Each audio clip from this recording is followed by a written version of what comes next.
Morning అమ్మా, వినపడుతుందా చివరి దాకా? చివరికి పాత వాళ్ళు ఉన్నారు ఎవరైనా?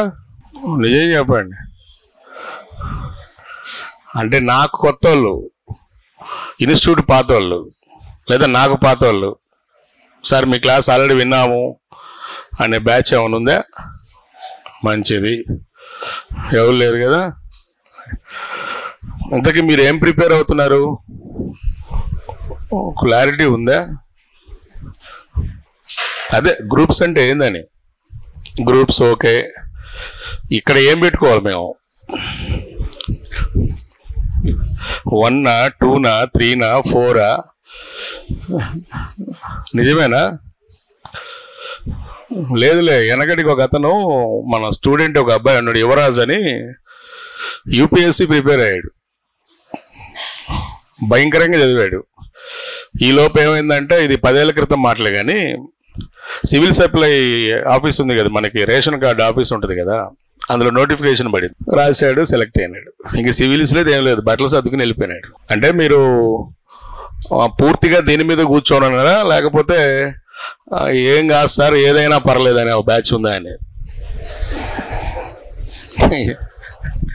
ఇది కావాలి నాకు. అందుకు ఇంట్లో వల్ల మోసం చేసినట్టు మమ్మల్ని చేయలేరుగా మీరు, అవునా? ఇప్పుడు మనకి ఏమి లేవు కాబట్టి అన్నీ మూసుకొని ఏదైనా రాసుకోవాలి. నోటిఫికేషన్ పడ్డప్పుడు మళ్ళీ చూసుకుందాం. మీరు ఎవరికైనా ఇట్లాంటి టార్గెట్స్ ఏమైనా ఉన్నాయా? అంటే ఫర్దర్గా ఉండాలి, ఫర్దర్గా ఉండాలి, కాదంటం లేదు. కానీ ముందు ఇవి తెలుసా అంటే, ఎందుకంటే మా ఫ్రెండ్ ఒక అతను డిఎస్సి జాబ్ కొట్టాడు 15 years బ్యాక్. మేమందరం నెల్లూరు ఐడియా ఉందా మీకు? ఐఏఎస్సి అని, అక్కడ నేను బీఎడ్ చేశా, గవర్నమెంట్ కాలేజ్. వాడికి ఏదో టైం బాగుంది, అందరికీ మ్యాక్సిమం గవర్నమెంట్ కాలేజ్ బీఎడ్ అంటే డిఎస్సి ఈజీగా వస్తుంది. కానీ వాడిని ఎవరు అడిగినా కానీ వాడు ఏం చెప్తాడంటే, బేసికల్లీ నేను యూపీఎస్సీ ప్రిపేర్ అయినా, డిఎస్సి వచ్చిందని చెప్పినాడు. ఊళ్ళో వాళ్ళకి ఏం తెలుసు, నువ్వు సూపర్ అన్నా అన్నారు. అది దీని సిలబస్ ఏంది, దాని సిలబస్ ఏంది. అంటే మీ ఊళ్ళల్లో సుప్రీం హీరో, సూపర్ హీరోస్ ఎవరంటే పోలీస్ కానిస్టేబుల్. ఇది పెద్ద ఉద్యోగం ఊళ్ళో, తెలుసా మీకు? కావాలని చూసుకోండి. ఈ పోలీస్ కానిస్టేబుల్ కొట్టంగానే అతనిలో హీరోని చూస్తారు మీరు. రెండో సూపర్ హీరో ఎస్జిటి. ఇది పుట్ట బ్యాచ్, పుట్టెత్తుకొని పోతూ ఉంటారు. ఈ ఉత్తరాంధ్ర మొత్తం ఎస్జిటి వాళ్ళే. లేదంటే ఇదిగో ఈ బ్యాచ్, వీళ్ళు ఎవరైనా కావచ్చు. ఇంకా ప్రకాశం జిల్లా, ఈ రాయలసీమ వాళ్ళు, ఇది ఇంకో బ్యాచ్, ఇది ఆర్మీ బ్యాచ్. ఇది ఇట్లాంటివి మీరు కొట్టాలంటే ఇక్కడికి వద్దు, ఇంట్లో కూర్చొని చదువుకోవచ్చు. ఇది వేరు, అసలు దీనికి సంబంధం పెట్టుకోమాకండి, అది వేరు అసలు. ఇప్పుడు police constable, army, navy, air force ఇట్లాంటి వాటికి అశోక్నగర్కి సంబంధం లేదు. కానీ 60% మంది వీళ్ళే ఉన్నారు అశోక్నగర్లో, ఇది ప్రిపేర్ అవుతూ ఉన్నారు బికాజ్ ఆఫ్ జిఎస్. ఎందుకంటే ఎస్ఐ పేపర్ ఇప్పుడు గ్రూప్ 2తో సమానంగా ఉంది. ఇప్పుడు ఎస్ఐకి క్వాలిఫికేషన్ ఏంటి? Any degree. గ్రూప్ 2 క్వాలిఫికేషన్ ఏంటి? Any degree. ఈవెన్ యూపీఎస్సీ కూడా క్వాలిఫికేషన్ ఏంటి? Any degree. అందుకని నేను ముందు మీకు ఏం చెప్తున్నానంటే, అసలు ఫస్ట్ ఒక క్లారిటీ పెట్టుకోండి. ఏదైనా అని అనుకున్నా ఫస్ట్ మనం ఏదైనా అనే జాబ్ ఎవరి కోసం కొట్టాలి తెలుసా మీకు? ఊరి కోసం కొట్టాలి, మన కోసం కాదు. చిన్న జాబ్ ఏదైనా సరే ఊళ్ళో వాళ్ళ కోసం కొట్టాలి. దీన్ని అండర్ ఎంప్లాయ్మెంట్ అంటారు, గుర్తుపెట్టుకోండి. అంటే ఒక ఉద్యోగం వచ్చింది, సద్యోగం కాదు అది, ఉద్యోగం వచ్చిన తర్వాత నీ డ్రీమ్స్ వైపు పరిగెత్తు. నీకంటే ఒక డ్రీమ్ ఉంటుంది, ఏసీటీఓ కావాలి, డిప్యూటీ తహసీల్దార్ కావాలి, లేదా ఇంకొంతమంది కొన్ని ఆలోచనలు ఉంటాయి, ఏది కలెక్టర్ అవ్వాలి, డిప్యూటీ కలెక్టర్ అవ్వాలి. ఇట్లా ముందు మీరు ఖాళీగా ఉన్నప్పుడు అసలు దీంట్లో ఉద్యోగాలు ఏమున్నాయి ఒకసారి చెక్ చేసుకోండి. ఏ ఉద్యోగాలు ఉన్నాయి, గ్రూప్ 2లో ఏముంటాయి, గ్రూప్ 3లో ఏముంటాయి, గ్రూప్ 1లో ఏముంటాయి, నువ్వు దేనికి సరిపోతావు. ఎందుకంటే ప్రతిదానికంటూ ఒక సర్టన్ సిలబస్ ఉంటుంది. ఇప్పుడు గ్రూప్ 1 అనుకుంటున్నావు, దానికంటూ ఒక సిలబస్, ఒక ప్యాటర్న్ ఉంటుంది. మ్యాక్సిమం మీలో అందరూ గట్టిగా అడిగామనుకోండి మనల్ని గ్రూప్ 2 అనే చెప్తారు. నేను గ్రూప్ 2 ప్రిపేర్ అవుతున్నా సార్ అంటారు. ఇప్పుడు దీని మీద ఏదో సిలబస్ గురించి కొద్దిగా చర్చలు నడుస్తున్నాయి. మళ్ళీ అంటే నాకు తెలిసిన సమాచారం ఏంటంటే 2007 గ్రూప్ 2 ఉంది కదా, 2011 గ్రూప్ 2 ఉంది, 2012 గ్రూప్ 2 ఉంది. మీరు ఎప్పుడైనా గమనిస్తే ఈ 3 గ్రూప్ 2లో 3 పేపర్లు కలిపి ఉండేవి, ప్రిలిమ్స్ మెయిన్స్ ఉండేవి కాదు. తెలుసు కదా మీకు. First paper, second paper, third paper 450 మార్కులు. ఈ 450 మార్కుల్లో ఎన్ని మార్కులు వస్తే కట్ ఆఫ్ ప్రకారం పోస్ట్ ఇచ్చేసేవాళ్ళు. తర్వాత నుంచి ఏం చేశాడు, ప్రిలిమ్స్ మెయిన్స్ అని. నాకు తెలిసిన సమాచారం ఏంటంటే ఈసారి కూడా ఈ పద్ధతులకు వెళ్తాడంట. ఈ తలకాయ నొప్పి లేకుండా, అంటే మ్యాక్సిమం మీకు చాలా టెన్షన్ పోద్ది. ప్రిలిమ్స్ రాసి మళ్ళీ వచ్చి మళ్ళీ మెయిన్స్ రాసి ఇవన్నీ కాకుండా వెళ్ళొచ్చు. కానీ మైనస్ మార్క్ అయితే ఉంటుంది. ఇది ఒక సమాచారం మాత్రమే. ఇంకోటి కూడా ఉంది. గ్రూప్ 2, గ్రూప్ 1 ఇట్లా కాకుండా A, B ఇట్లా ఉన్నాయి కదా. ఒకవేళ అది కానీ తీసుకొని వస్తే మీరు ఏదైతే ఊహించుకుంటున్నారో ఒక రెవరెంట్ పోస్టులు ఏంటవి, డిప్యూటీ తహసీల్దారు, ఏసీటీ ఇట్లా అంటున్నాయి కదా, వాటిని ఎగ్జిక్యూటివ్ పోస్టులు అంటారు. మీకు తెలిసిందే అది. వాటికి సంబంధించి ఏదన్నా గ్రూప్ 1లో ఎప్పటి నుంచో ఉంది అది. ఏ కేడరు, బి కేడర్ అని ఉన్నాయి కదా, అట్లా పెట్టే ఛాన్స్ ఉందంట అంటున్నాను. ఎందుకంటే నేను ఆల్రెడీ గ్రూప్ 2 ఎంప్లాయ్. నేను డిగ్రీ అయిపోయిన తర్వాత అంబేద్కర్ ఓపెన్ యూనివర్సిటీలో జాబ్ చేశాను. నేను 2006లో నాకు చెంచలగూడలో జాబ్ వచ్చింది, సెంట్రల్ జైల్లో. అక్కడ ఒక 8 years చేశా. తర్వాత 2012 నోటిఫికేషన్లో నాకు గ్రూప్ 2 వచ్చింది. 2012 13 అపాయింట్మెంట్ నాది. మీకు 10th క్లాస్ మార్క్ లిస్టులు ఉంటాయి కదా, ఆ 10th క్లాస్ మార్క్ లిస్టులు ఇష్యూ, దాన్ని మనం కంట్రోలర్ ఆఫ్ గవర్నమెంట్ ఎగ్జామినేషన్స్ అంటాం, SSC బోర్డు అంటాం. ఆ SSC బోర్డులో నాకు వచ్చిన జాబ్ 2012 నోటిఫికేషన్ అంటే 13. తమాషా ఏంటంటే 11 వాళ్ళకి ఏప్రిల్లో జాబ్ ఇచ్చారు, 13లో 2013 ఏప్రిల్లో. 12 నోటిఫికేషన్ వాళ్ళకి 2013లోనే ఆగస్టులో జాబ్ ఇచ్చారు. ఓకే. తర్వాత 16 నుంచి సిలబస్లు మారాయి. 2016 నుంచి సిలబస్లు ఏం మారినాయి, కొత్తగా డిజాస్టర్ మేనేజ్మెంట్, ఎన్విరాన్మెంట్ తీసుకొచ్చి కలిపారు. అంతకుముందు లేవు. ప్రిలిమ్స్ మెయిన్స్ ప్యాటర్న్ తీసుకురావటం ఇవన్నీ చేశారు. నేను కొద్దిగా సేఫ్, ఇవన్నీ మారకముందు జాబ్ తెచ్చుకున్నాను. ఓకే. ఇప్పుడు కూడా ఏదన్నా చూస్తున్నారు కదా, తెలంగాణలో కమిటీ అంటున్నారు, మన ఏపీలో కూడా ఏదైనా ఛాన్సెస్ ఉన్నాయి బై ఛాన్స్ అని అంటున్నారు. నేను చెప్పేది ఏంటి అంటే, ఇప్పుడు నేను చేస్తున్న ఉద్యోగం అంటారు కానీ నేను చేయట్లేదులే, కానీ నాన్ ఎగ్జిక్యూటివ్ పోస్ట్ ఇది. దీన్ని మనం HOD అంటారు, హెడ్ ఆఫ్ ది డిపార్ట్మెంట్. అంటే మీ ఊళ్ళల్లో ఏదైతే ఆఫీసులు ఉంటాయో ఆ ఆఫీసులకి రాజధానిలో ఒక ఆఫీస్ ఉంటుంది. ఇప్పుడు మీరు స్కూల్లో ఎగ్జామ్స్ రాస్తారు కదండి, మీకు 10th క్లాస్లో నామినల్ రోల్స్ ఉంటాయి. 10th క్లాస్లో మీకు పుట్టుమచ్చలు తీసుకుంటారు కదా, అన్ని తీసుకొని ఇవన్నీ రాసిన తర్వాత ఒక నామినల్ రోల్ మనం ఏం చేస్తాం, సబ్మిట్ చేస్తాం కదా. ప్రతి స్కూల్లో చేస్తారు కదా, ఆ స్కూల్ నామినల్ రోల్స్ మొత్తం మాకు వచ్చేవి. అందుకే దీన్ని ఏమంటారు, HOD, head of the department. ఇప్పుడు మనకి వెలగపూడిలో ఉంది మనకి. అట్లా మీరు గ్రూప్ 2లో నాన్ ఎగ్జిక్యూటివ్ పోస్ట్ కానీ కొడితే HODకి వెళ్ళిపోతారు, గుర్తుపెట్టుకోండి. ఆ పోస్ట్ని ఏమని పిలుస్తారు సార్ అంటే జూనియర్ అసిస్టెంట్ అని పిలుస్తారు. ఇది మీకు తెలియాలి. చాలామంది తలంచుకొని చదువుకొని పోతా ఉన్నారు, కానీ మనకి ఏమున్నాయి, ఉద్యోగాలు ఏమున్నాయి, ఎలా చదువుకోవాలి తెలియదు కదా. దీన్ని జూనియర్ అసిస్టెంట్ అంటారు. ఒక్క ట్రెజరీలో మాత్రమే, గుర్తుపెట్టుకోండి, 2 డిపార్ట్మెంట్స్ ఉన్నాయి. ఒకటి ట్రెజరీ, ఒకటి 2 ఆడిటింగ్ ఒకటి. దీంట్లో కానీ మీరు పోస్ట్ కానీ కొడితే ఈ రెండిట్లో మీకు డైరెక్ట్గా సీనియర్ అసిస్టెంట్ వస్తుంది. ఇది నాన్ ఎగ్జిక్యూటివే. ఇదో ఈ 2 డిపార్ట్మెంట్స్లో మాత్రమే సీనియర్ అసిస్టెంట్. మిగతా ఎందులో అయినా కొట్టండి జాబు, ఏమని పిలుస్తారు మిమ్మల్ని, జూనియర్ అసిస్టెంటే అంటారు.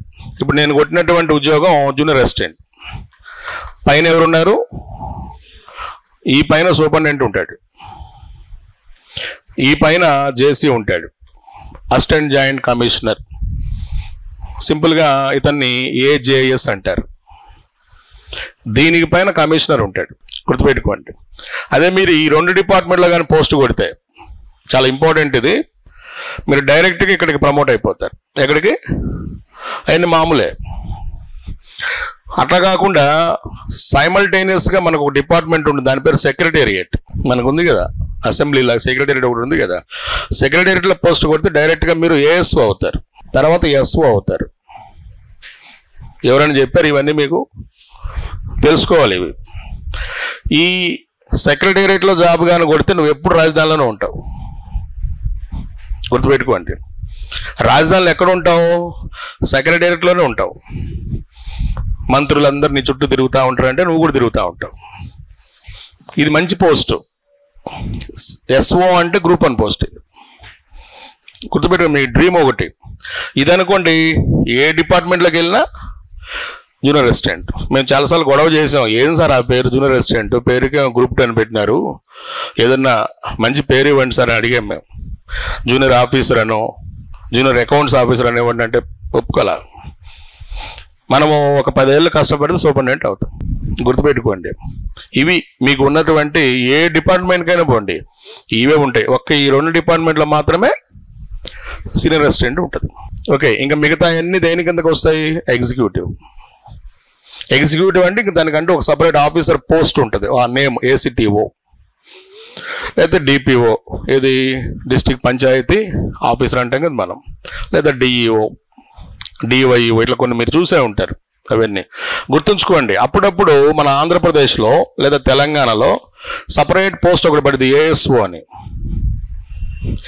ఈ ఏఎస్ఓ వేరే. దీన్ని అసిస్టెంట్ స్టాటిస్టికల్ ఆఫీసర్ అంటారు. దీనికి ఎకనామిక్స్ బ్యాక్గ్రౌండ్ తీసుకొని మీకు ఇస్తూ ఉంటాడు.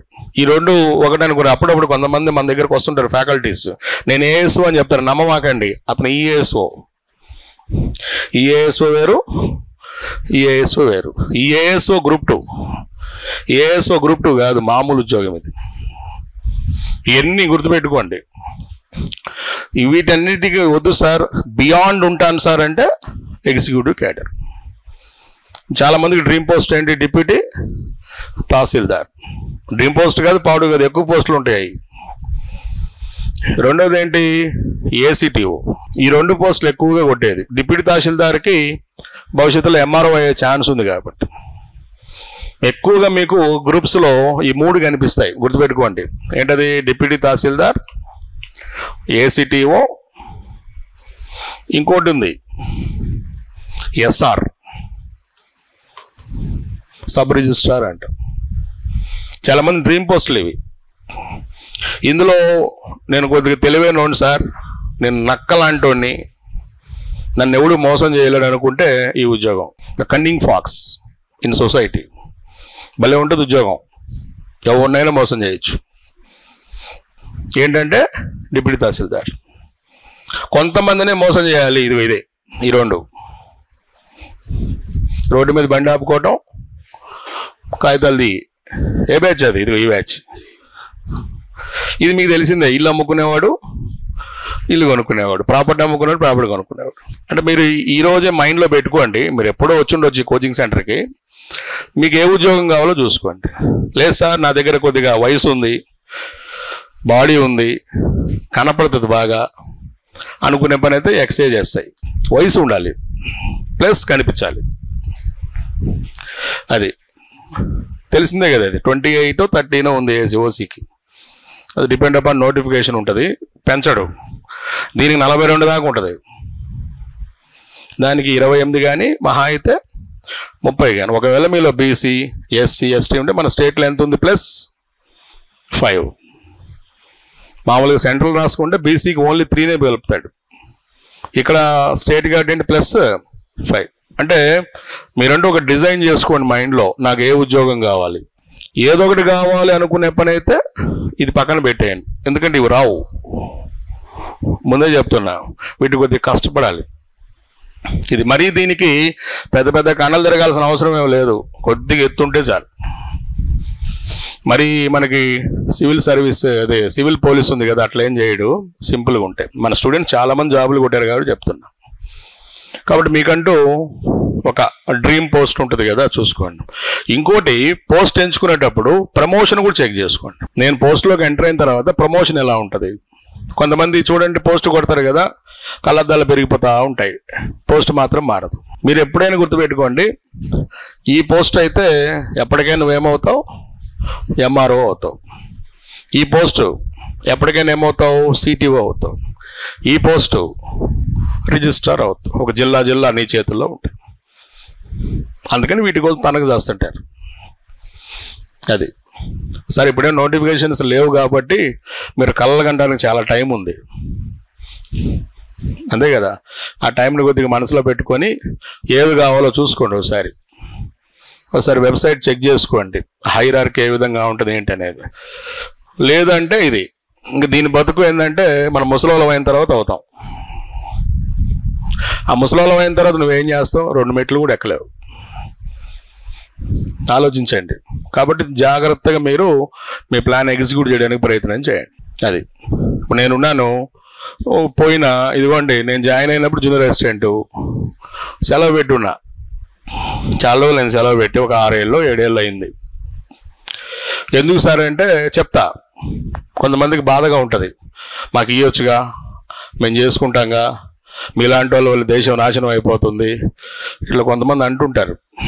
వాళ్ళ కోసం చెప్పాలి. ఎందుకంటే మీకంటూ ఒక పర్సనల్ ఒక ఎబిలిటీ ఉంటుంది.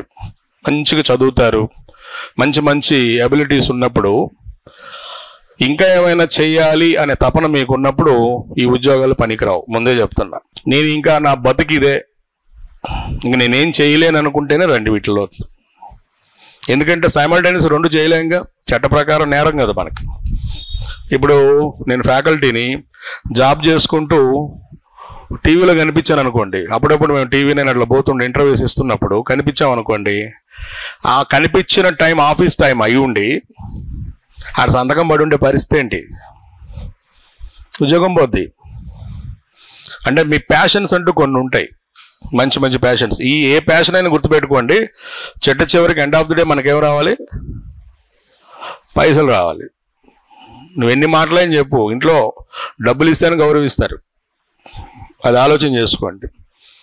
దీంట్లో కూడా వస్తాయి, కాకపోతే మనం అయ్యా అనాలి. మన దగ్గర ఇప్పుడు మాది ఉంది, మా డిపార్ట్మెంట్ ఉంది, సూపర్ జాబ్ మా దానికి. ఏంటి సార్ సూపర్ జాబ్ అంటే 10th క్లాస్ సర్టిఫికేట్లో పేర్లు తప్పుపడి ఉంటాయి, డేట్ ఆఫ్ బర్త్లు తప్పుపడి ఉంటాయి. ఈ మహానుభావుడికి ఉద్యోగం వచ్చినా గుర్తొస్తుంది, వాళ్ళ ఇంటి పేరు ఏది రామ్ అని ఉందనుకోండి, ఒక నేమ్ తీసుకోండి, పొరపాటున ఇలా పడి ఉంటుంది. ఎప్పుడు గుర్తొస్తుంది తెలుసా వీళ్ళకి, ఇంకొద్ది రోజుల్లో ఇంటర్వ్యూ ఉందనగా గుర్తొస్తుంది. వాళ్ళు 10th ఎప్పుడు అయిపోయి ఉంటుంది, 2005లో అయిపోయి ఉంటుంది. ఎప్పుడు సెలెక్ట్ అయినాడు, అప్పుడు ఎత్తుకొని వస్తాడు ఈ సర్టిఫికెట్ నా దగ్గరికి, సార్ అని. ఎవడు చేస్తాడు నీకు, చేయడు. వాడు చట్టం గిట్టం అన్నీ మాట్లాడతాడు. మనమేమంటాం, ఆడు పెట్టుకో అంటాం. సింపుల్. ఎందుకు అంటే ఆ 150 ఉంటాయి ఇలాంటివి. ఆ 150 అయిపోయిన తర్వాత 151 అంటాం. అప్పుడు వాడు ఏమంటాడు, వాడి నోట్లోంచి చట్టం రాదు ఇంకా, ప్లీజ్ సార్ ఏదో ఒకటి చేయండి అంటాడు. 5,000 అయింది అంటాం. కామన్ ఇది. తగ్గదా అంటాడు, రేపటికైతే 10,000 అంటాం. అనేటప్పుడు ఒక 5,000 ఇచ్చి వెళ్ళిపోతాడు. సాయంత్రానికి ఇచ్చేస్తాం చేతికి తీసేసి. అట్ట రావాలి డబ్బులు, అంతే తప్ప నీకు జీతం మాత్రం. ఇప్పుడు నేను జాయిన్ అయినప్పుడు ఎంత, బేసిక్ 88,40 అంటే చేతికి 22,000 ఎంత వచ్చాయి. ఇప్పుడు ఈ మధ్య పిఆర్సీ పెరిగింది కదా, ఇప్పుడు 17,000 18,000 శాలరీ అంటే బేసిక్ అంటే మీకు 35,000 40,000 వస్తున్నాయి. ఇంకా మీరు రేపు జాయిన్ అయినప్పుడు గుర్తుపెట్టుకోండి, బేసిక్ ఏమన్నా 35,000కి వెళ్తే మీకు 45,000 70,000 అట్లా శాలరీ రావచ్చు. శాలరీ తప్ప నువ్వు ఏదన్నా కోరుకోవాలనుకుంటేనే ఇట్లాంటి ఉద్యోగాలు. చెప్పలేం. మీకంటూ ఒక విలన్ బ్యాచ్ ఉంటుంది, ఆ బ్యాచ్ని ఏసీబీ అంటారు, రంగాయతలు ఇస్తుంటారు అప్పుడప్పుడు. చూసుకోండి. ఎందుకు చెప్తున్నాను సార్ అంటే, క్లాస్ స్టార్ట్ అయితే ఇంక చెప్పుకోం కాబట్టి, ఇంక తర్వాత మీరు మన లెసన్లోకి వెళ్ళిన తర్వాత ఏం ఉండవు. చాలామంది నన్ను ఎప్పుడు అడుగుతూ ఉంటారు, సార్ ఎట్లా ఉంటుంది, ఏ పోస్ట్ ఎలా ఉంటుంది ఏంటి అంటే, మీరు గుర్తుపెట్టుకోండి, జాబ్ జాయిన్ అయ్యేటప్పుడు కూడా మీకు అవకాశాలు ఉంటాయి. ఒక 30 రోజులు టైం ఇస్తాడు, వెంటనే జాయిన్ అవ్వాల్సిన అవసరం కూడా ఉండదు. చాలామంది సర్వీస్ పోతే ఏం చేస్తారు, జాయిన్ అయిపోతారు. ఇప్పుడు మా ఫ్రెండ్స్, ఇప్పుడు నేను సెలవు పెట్టున్నాను కానీ మా ఫ్రెండ్స్ ఇప్పుడు ఒక 2 కమిషనర్లు అయ్యారు, ఒకటి సూపరింటెండెంట్ అయ్యాడు. సూపరింటెండెంట్ చాలామంది అయ్యారు, మ్యాక్సిమం అందరూ సీనియర్ అసిస్టెంట్లు అయిపోయినారు. ఇది అవ్వడానికి వాళ్ళకి 15 ఏళ్ళు పట్టింది, దగ్గర 15 ఏళ్ళు కాదు 12 ఏళ్ళు పట్టింది. అందుకని ముందే మీరు క్లారిటీ పెట్టుకోండి, గ్రూప్ 2 కొడితే దీని నుంచి గ్రూప్ 1కి పోవడానికి మినిమం 15 to 20 years పడుతుంది ప్రమోషన్స్ మీద. లేదు మాస్టారు 6 నెలలు గట్టిగా ప్రిపేర్ అవుతా గ్రూప్ 1 వస్తుంది. కానీ రెండింటికి ఒకటే ప్రిపరేషన్ కదా, మొత్తం ఇదే. కొద్దిగా మీరు డిస్క్రిప్టివ్ రాస్తే ఏమవుద్ది, గ్రూప్ 1 అవుతుంది. ప్రిలిమ్స్ ఉంది, దీనికి అదే, దానికి కూడా అదే సబ్జెక్ట్. కాబట్టి మీరు కొద్దిగా ప్రొఫెషనల్గా వెళ్ళండి. అయిపోయింది, మీరు ఎప్పుడైతే అశోక్నగర్ వచ్చారో మీరు పెద్దవాళ్ళు అయిపోయినట్లే. నాకేం తెలియదు సార్, ఈ కథలు మా దగ్గర వద్దు, అయిపోయినాయి. హైదరాబాద్లో ఎప్పుడైతే ఎంటర్ అయిపోయినావో ఈ పాటికి హైదరాబాద్ నుంచి చాలా నేర్చుకుని ఉంటావు. మొదటిది ఎవరిని నమ్మకూడదు, అదొకటి నేర్చుకుని ఉంటావు. 2 అంత అందంగా కనిపిస్తుండదు కానీ ఏది నిజం కాదు, ఇది 2వది గుర్తుపెట్టుకోండి. 3వది డబ్బులు అయిపోతానే ఉంటాయి. అది ఎందుకు అయిపోతాయి అనేది మీ రిక్వైర్మెంట్స్ని బట్టి ఉంటుంది. కాబట్టి దాన్ని బట్టి మీరు ప్లాన్ చేసుకోండి. కొంతమంది ఎట్ట తయారయ్యారంటే ఈ రోజుల్లో రూములో చదవలేక స్టడీ హాల్కి పోతున్నారు. మంచిగా ఉంటుంది రూము, స్టడీ హాల్కి పోవాలి. ఏం చేస్తాం, మనం ఏం చేయలేం, పోతే పోయినవులే కానీ జాగ్రత్త. ఈ సహజీవనాలు ఇట్లాంటివి పెట్టుకునేరు, సహజీవనం వీటితో చేయండి. గ్రూప్ 2తో గ్రూప్ 1 చేస్తే మంచిది. సరే, నా పేరు నరసింహ అండి. నేను మీకు జాగ్రఫీ చెప్తా. మీకు జాగ్రఫీ క్లాస్ అని మెసేజ్ పెట్టుంటారు, జాగ్రఫీ చెప్తా నేను. ఇప్పుడు మీకు ఏపీ వాళ్ళకైనా సరే తెలంగాణ వాళ్ళకైనా సరే, ఇద్దరు ఉన్నారా? ఇద్దరికి కామన్ సబ్జెక్ట్ ఇండియన్ జాగ్రఫీ. ఈ మధ్య సిలబస్లు మారిన తర్వాత ఇది కూడా వచ్చి కలిసింది, వరల్డ్ జాగ్రఫీ. దీంతోపాటు డిజాస్టర్ మేనేజ్మెంట్, ఎన్విరాన్మెంట్. ఓకే, అలానే ఇంకా మీ జాగ్రఫీలు సపరేట్గా ఎట్లాగో చెప్పాలి. ఏపీ వాళ్ళకి ఏపీ జాగ్రఫీ, తెలంగాణ వాళ్ళకి తెలంగాణ జాగ్రఫీ. కానీ గుర్తుపెట్టుకోండి, చాలామంది స్టేట్ జాగ్రఫీ మీద టైం వేస్ట్ చేస్తూ ఉంటారు. మీరు గ్రూప్ 4 రాసే పని అయితేనే స్టేట్ జాగ్రఫీ చదవండి. ఎందుకు? గ్రూప్ 4 ఏ పోస్టు? State post. కాబట్టి ఎక్కువగా స్టేట్ జాగ్రఫీ బిట్స్ మీకు ఎక్కువగా గ్రూప్ 4లో ఇస్తాడు. రేపు ఏదో జీపీఓలు, పంచాయతీ సెక్రటరీ ఇట్లాంటి కొంచెం చిన్న చిన్న పోస్టులు ఉన్నాయి కదా, వాటికి ఎక్కువ ఇస్తాడు. ఇక్కడ ఇవ్వడాసారంటే గ్రూప్ 2లో ఎక్కడో ఒక ప్రశ్న ఉంటుంది, కానీ అది ఎక్కడుంటుంది? మీకంటూ ఎకనమీ ఏరియా ఒకటి ఉంది కదా, అక్కడ ఏపీ ఎకనమీ ఉంది, తెలంగాణ ఎకనమీ ఉంది. ఎట్లాగా నేర్చుకుంటారు, రిసోర్సెస్లో భాగంగా మనం చెప్పాల్సి వస్తుంది. కాబట్టి మీరు ఎక్కువగా నేర్చుకోవాల్సింది ఇది, హెవీ వెయిటేజ్ ఇది ఇండియన్ జాగ్రఫీ. దాని తర్వాత వెయిటేజ్ ఏది? World geography. మొన్న మనకి ఎప్పుడైతే 5:30, 150 అని ఏపీ వాళ్ళకు కూడా విడదీశాడో, అందులో మళ్ళీ మీకు 3 భాగాలు చేశాడు కదా, చూసుకోండి కావాలంటే. ఇండియా ఉంటుంది, వరల్డ్ ఉంటుంది, డిఎం అండ్ ఎన్విరాన్మెంట్ ఇష్యూస్ ఉంటాయి. తెలంగాణ వాళ్ళకి సపరేట్గా ఇచ్చేసేస్తాడు ఆల్రెడీ. ఇండియా చదవాల్సిందే, వరల్డ్ చదవాల్సిందే, డిజాస్టర్ మేనేజ్మెంట్ చదవాల్సిందే, ఎన్విరాన్మెంట్ చదవాల్సిందే. ఓకే, కాబట్టి మీరు ఎక్కువగా దేని మీద దృష్టి పెడతారు సార్ అంటే ఇండియా మీద. ఇండియా మీద ఎక్కువగా వర్కౌట్ చేయండి. ఓకేనా? నెక్స్ట్ ఇంకోటి, మీకు ఏదైనా అప్డేట్స్ ఏదైనా కావాలి అంటే ఆ రోజు క్లాస్ చెప్పేంత వరకు కొన్నిసార్లు నేను కవర్ చేయకపోతే చివరిలో ఒక 2 or 3 క్లాసెస్ తీసుకుంటా ఓన్లీ ఫర్ అప్డేట్స్. ఎందుకంటే ఇప్పుడు మనం జర్నీ స్టార్ట్ చేస్తే కనీసం 3-4 నెలలు పడుతుంది, ఎందుకంటే చాలా పెద్ద సిలబస్ ఇది. లేదు నాకు ఫ్రీక్వెంట్గా క్లాసులు వేసారనుకోండి 5 రోజులు అయిపోద్ది. ఫ్రీక్వెంట్ క్లాసులు అంటే లారీ ఎక్కినట్టే, 8ంటికి లారీ ఎక్కాలి, 8ంటికి దిగాలి. అవి కూడా నడుస్తాయి. నోటిఫికేషన్లు పడితే ఈ ట్రక్ డ్రైవర్ బ్యాచ్లు పడతాయి. 8కి ఎక్కి 8కి దిగాలి గట్టిగా. ఇండియన్ జాగ్రఫీకి ఒక 5 రోజులు, వరల్డ్కి ఒక 4 రోజులు, డిఎం ఎన్విరాన్మెంట్ ఒక 2 రోజులు, ఎంత లేదన్నా ఒక 10 డేస్లో అయిపోతాయి. అది ఇంకా ఇన్స్టిట్యూట్ రిక్వైర్మెంట్స్ని బట్టి ఉంటుంది. లేదనుకోండి ఈరోజు మీకు 9 to 1 పడింది కానీ ఎప్పుడు అట్లా ఉండదు. ఉంటే మీకు ఒక 2.5 hours ఉంటుంది. ప్రశాంతంగా చదువుకొని పెట్టుకోండి. మీరు చేయవలసింది ఏంటి అంటే ముందు మీ దగ్గర ఉన్నటువంటి ఒక వింత అలవాటుని మానుకోవాలి. ఆ వింత అలవాటు ఏంటంటే పుస్తకాలు గ్యాదర్ చేయటం. అది మానుకుంటే మంచిది. ఎందుకు సార్ అంటే చాలామంది వాళ్ళ ఆస్తి మొత్తాన్ని దానికే కేటాయిస్తున్నారు.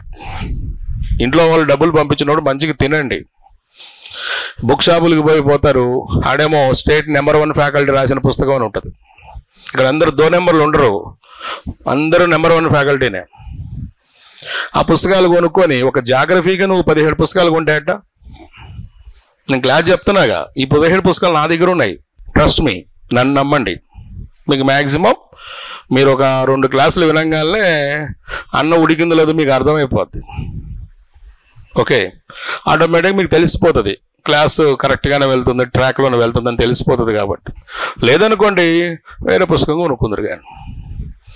అంతేగాని ప్రతి సబ్జెక్టుకి ఒక 20 పుస్తకాల లెక్కను కొనుక్కొని ఒక పెద్ద లైబ్రరీని మెయింటైన్ చేయమాకండి. మీరు కావాలంటే నేను చెప్పేది జాగ్రఫీ కాబట్టి అట్లాస్ కొనుక్కోండి, 2025 కొనుక్కోండి. అది కూడా ఇంగ్లీష్ మీడియం కొనుక్కోండి, తెలుగు మీడియం వద్దు. ఇంగ్లీష్ మీడియం అట్లా సార్ నాకు రాదు, కొనుక్కో వస్తుంది. ఓకే, ఇది కొనుక్కొని పెట్టుకోండి. నేను చెప్పకపోయినా మ్యాప్లు అయితే కొంటారు, రూమ్లో తగిలించుకుంటారు. ఎందుకు తగిలించుకుంటారో కూడా మీకు తెలియదు. మ్యాప్లు ఒకటి, మీ రూముల్లో వివేకానందుడి బొమ్మ ఒకటి, అది కూడా దగ్గరలో ఉంది కాబట్టి ఆయన నిలబడి ఉంటాడు. లేండి, మేల్కోండి, ఆయన ఎదురుగా మంచం వేసుకొని నిద్రపోతూ ఉంటాడు. అవునా కదా? అవి ఎట్లాగూ ఉంటాయి, ఇది తీసుకోండి. బలమే జీవనం, బలహీనతే మరణం అలా ఉంటాయి. పాలు తాగితే బలం, అర్థమైందా? అవి పక్కన పెట్టి తీసుకోండి. దయచేసి చెప్తున్నా, మీరు తెలుగు మీడియం అయినా సరే ఇంగ్లీష్ మీడియం తీసుకోండి. మనకి ఇంటర్నెట్ యాక్సెస్ ఒకవేళ ఈ క్లాస్ కానీ ఉంటే మ్యాక్సిమం మీకు ఇక్కడ నేను చెప్పేది కూడా ఏది నెట్ ఓపెన్ చేసి మీకు చూపించడానికి ప్రయత్నాలు చేస్తా. మ్యాక్సిమం ప్యూర్ అప్డేట్లో మనం ఉంటాం. ఓకే, సరే, ఈరోజు మనం ఇండియన్ జాగ్రఫీ స్టార్ట్ చేద్దాం. సిలబస్ రాసుకోండి, చెప్తా. బోత్ మీడియా ఉన్నారా? భారత భూగోళ శాస్త్రం, ఇండియన్ జాగ్రఫీ రాయండి. First one, the location of India, భారతదేశము ఉనికి. ఇంతకుముందు రాసిన వాళ్ళు ఉంటే ఓకే, రాయని వాళ్ళు రాసుకోండి. The location of India. Board మీద రాయరు, చెప్తారు. మీకు అక్షరాలు వచ్చి ఉండాలి. ఎప్పుడో రాస్తా నేను. మీరు కొంతమంది చూస్తూ ఉన్నారు ఆవు పాలిస్తుందని, ఇయ్యదు. అర్థమైందా? Next 2, physical features of India, నైసర్గిక స్వరూపము. ఫిజికల్ ఫీచర్స్ ఆఫ్ ఇండియా, నైసర్గిక స్వరూపము. ఇది కొద్దిగా కష్టంగా ఉన్నట్టుంది, రాస్తున్నా చూడండి. నైసర్గిక స్వరూపం. Next 3, climate. క్లైమేట్ ఏమన్నాం తెలుగులో? వచ్చునా రాయటం? శీతోష్ణ స్థితి రాయి చూద్దాం. క్లైమేట్, శీతోష్ణ స్థితి. టైం పట్టేటట్టుంది, చూసి రాసుకోండి.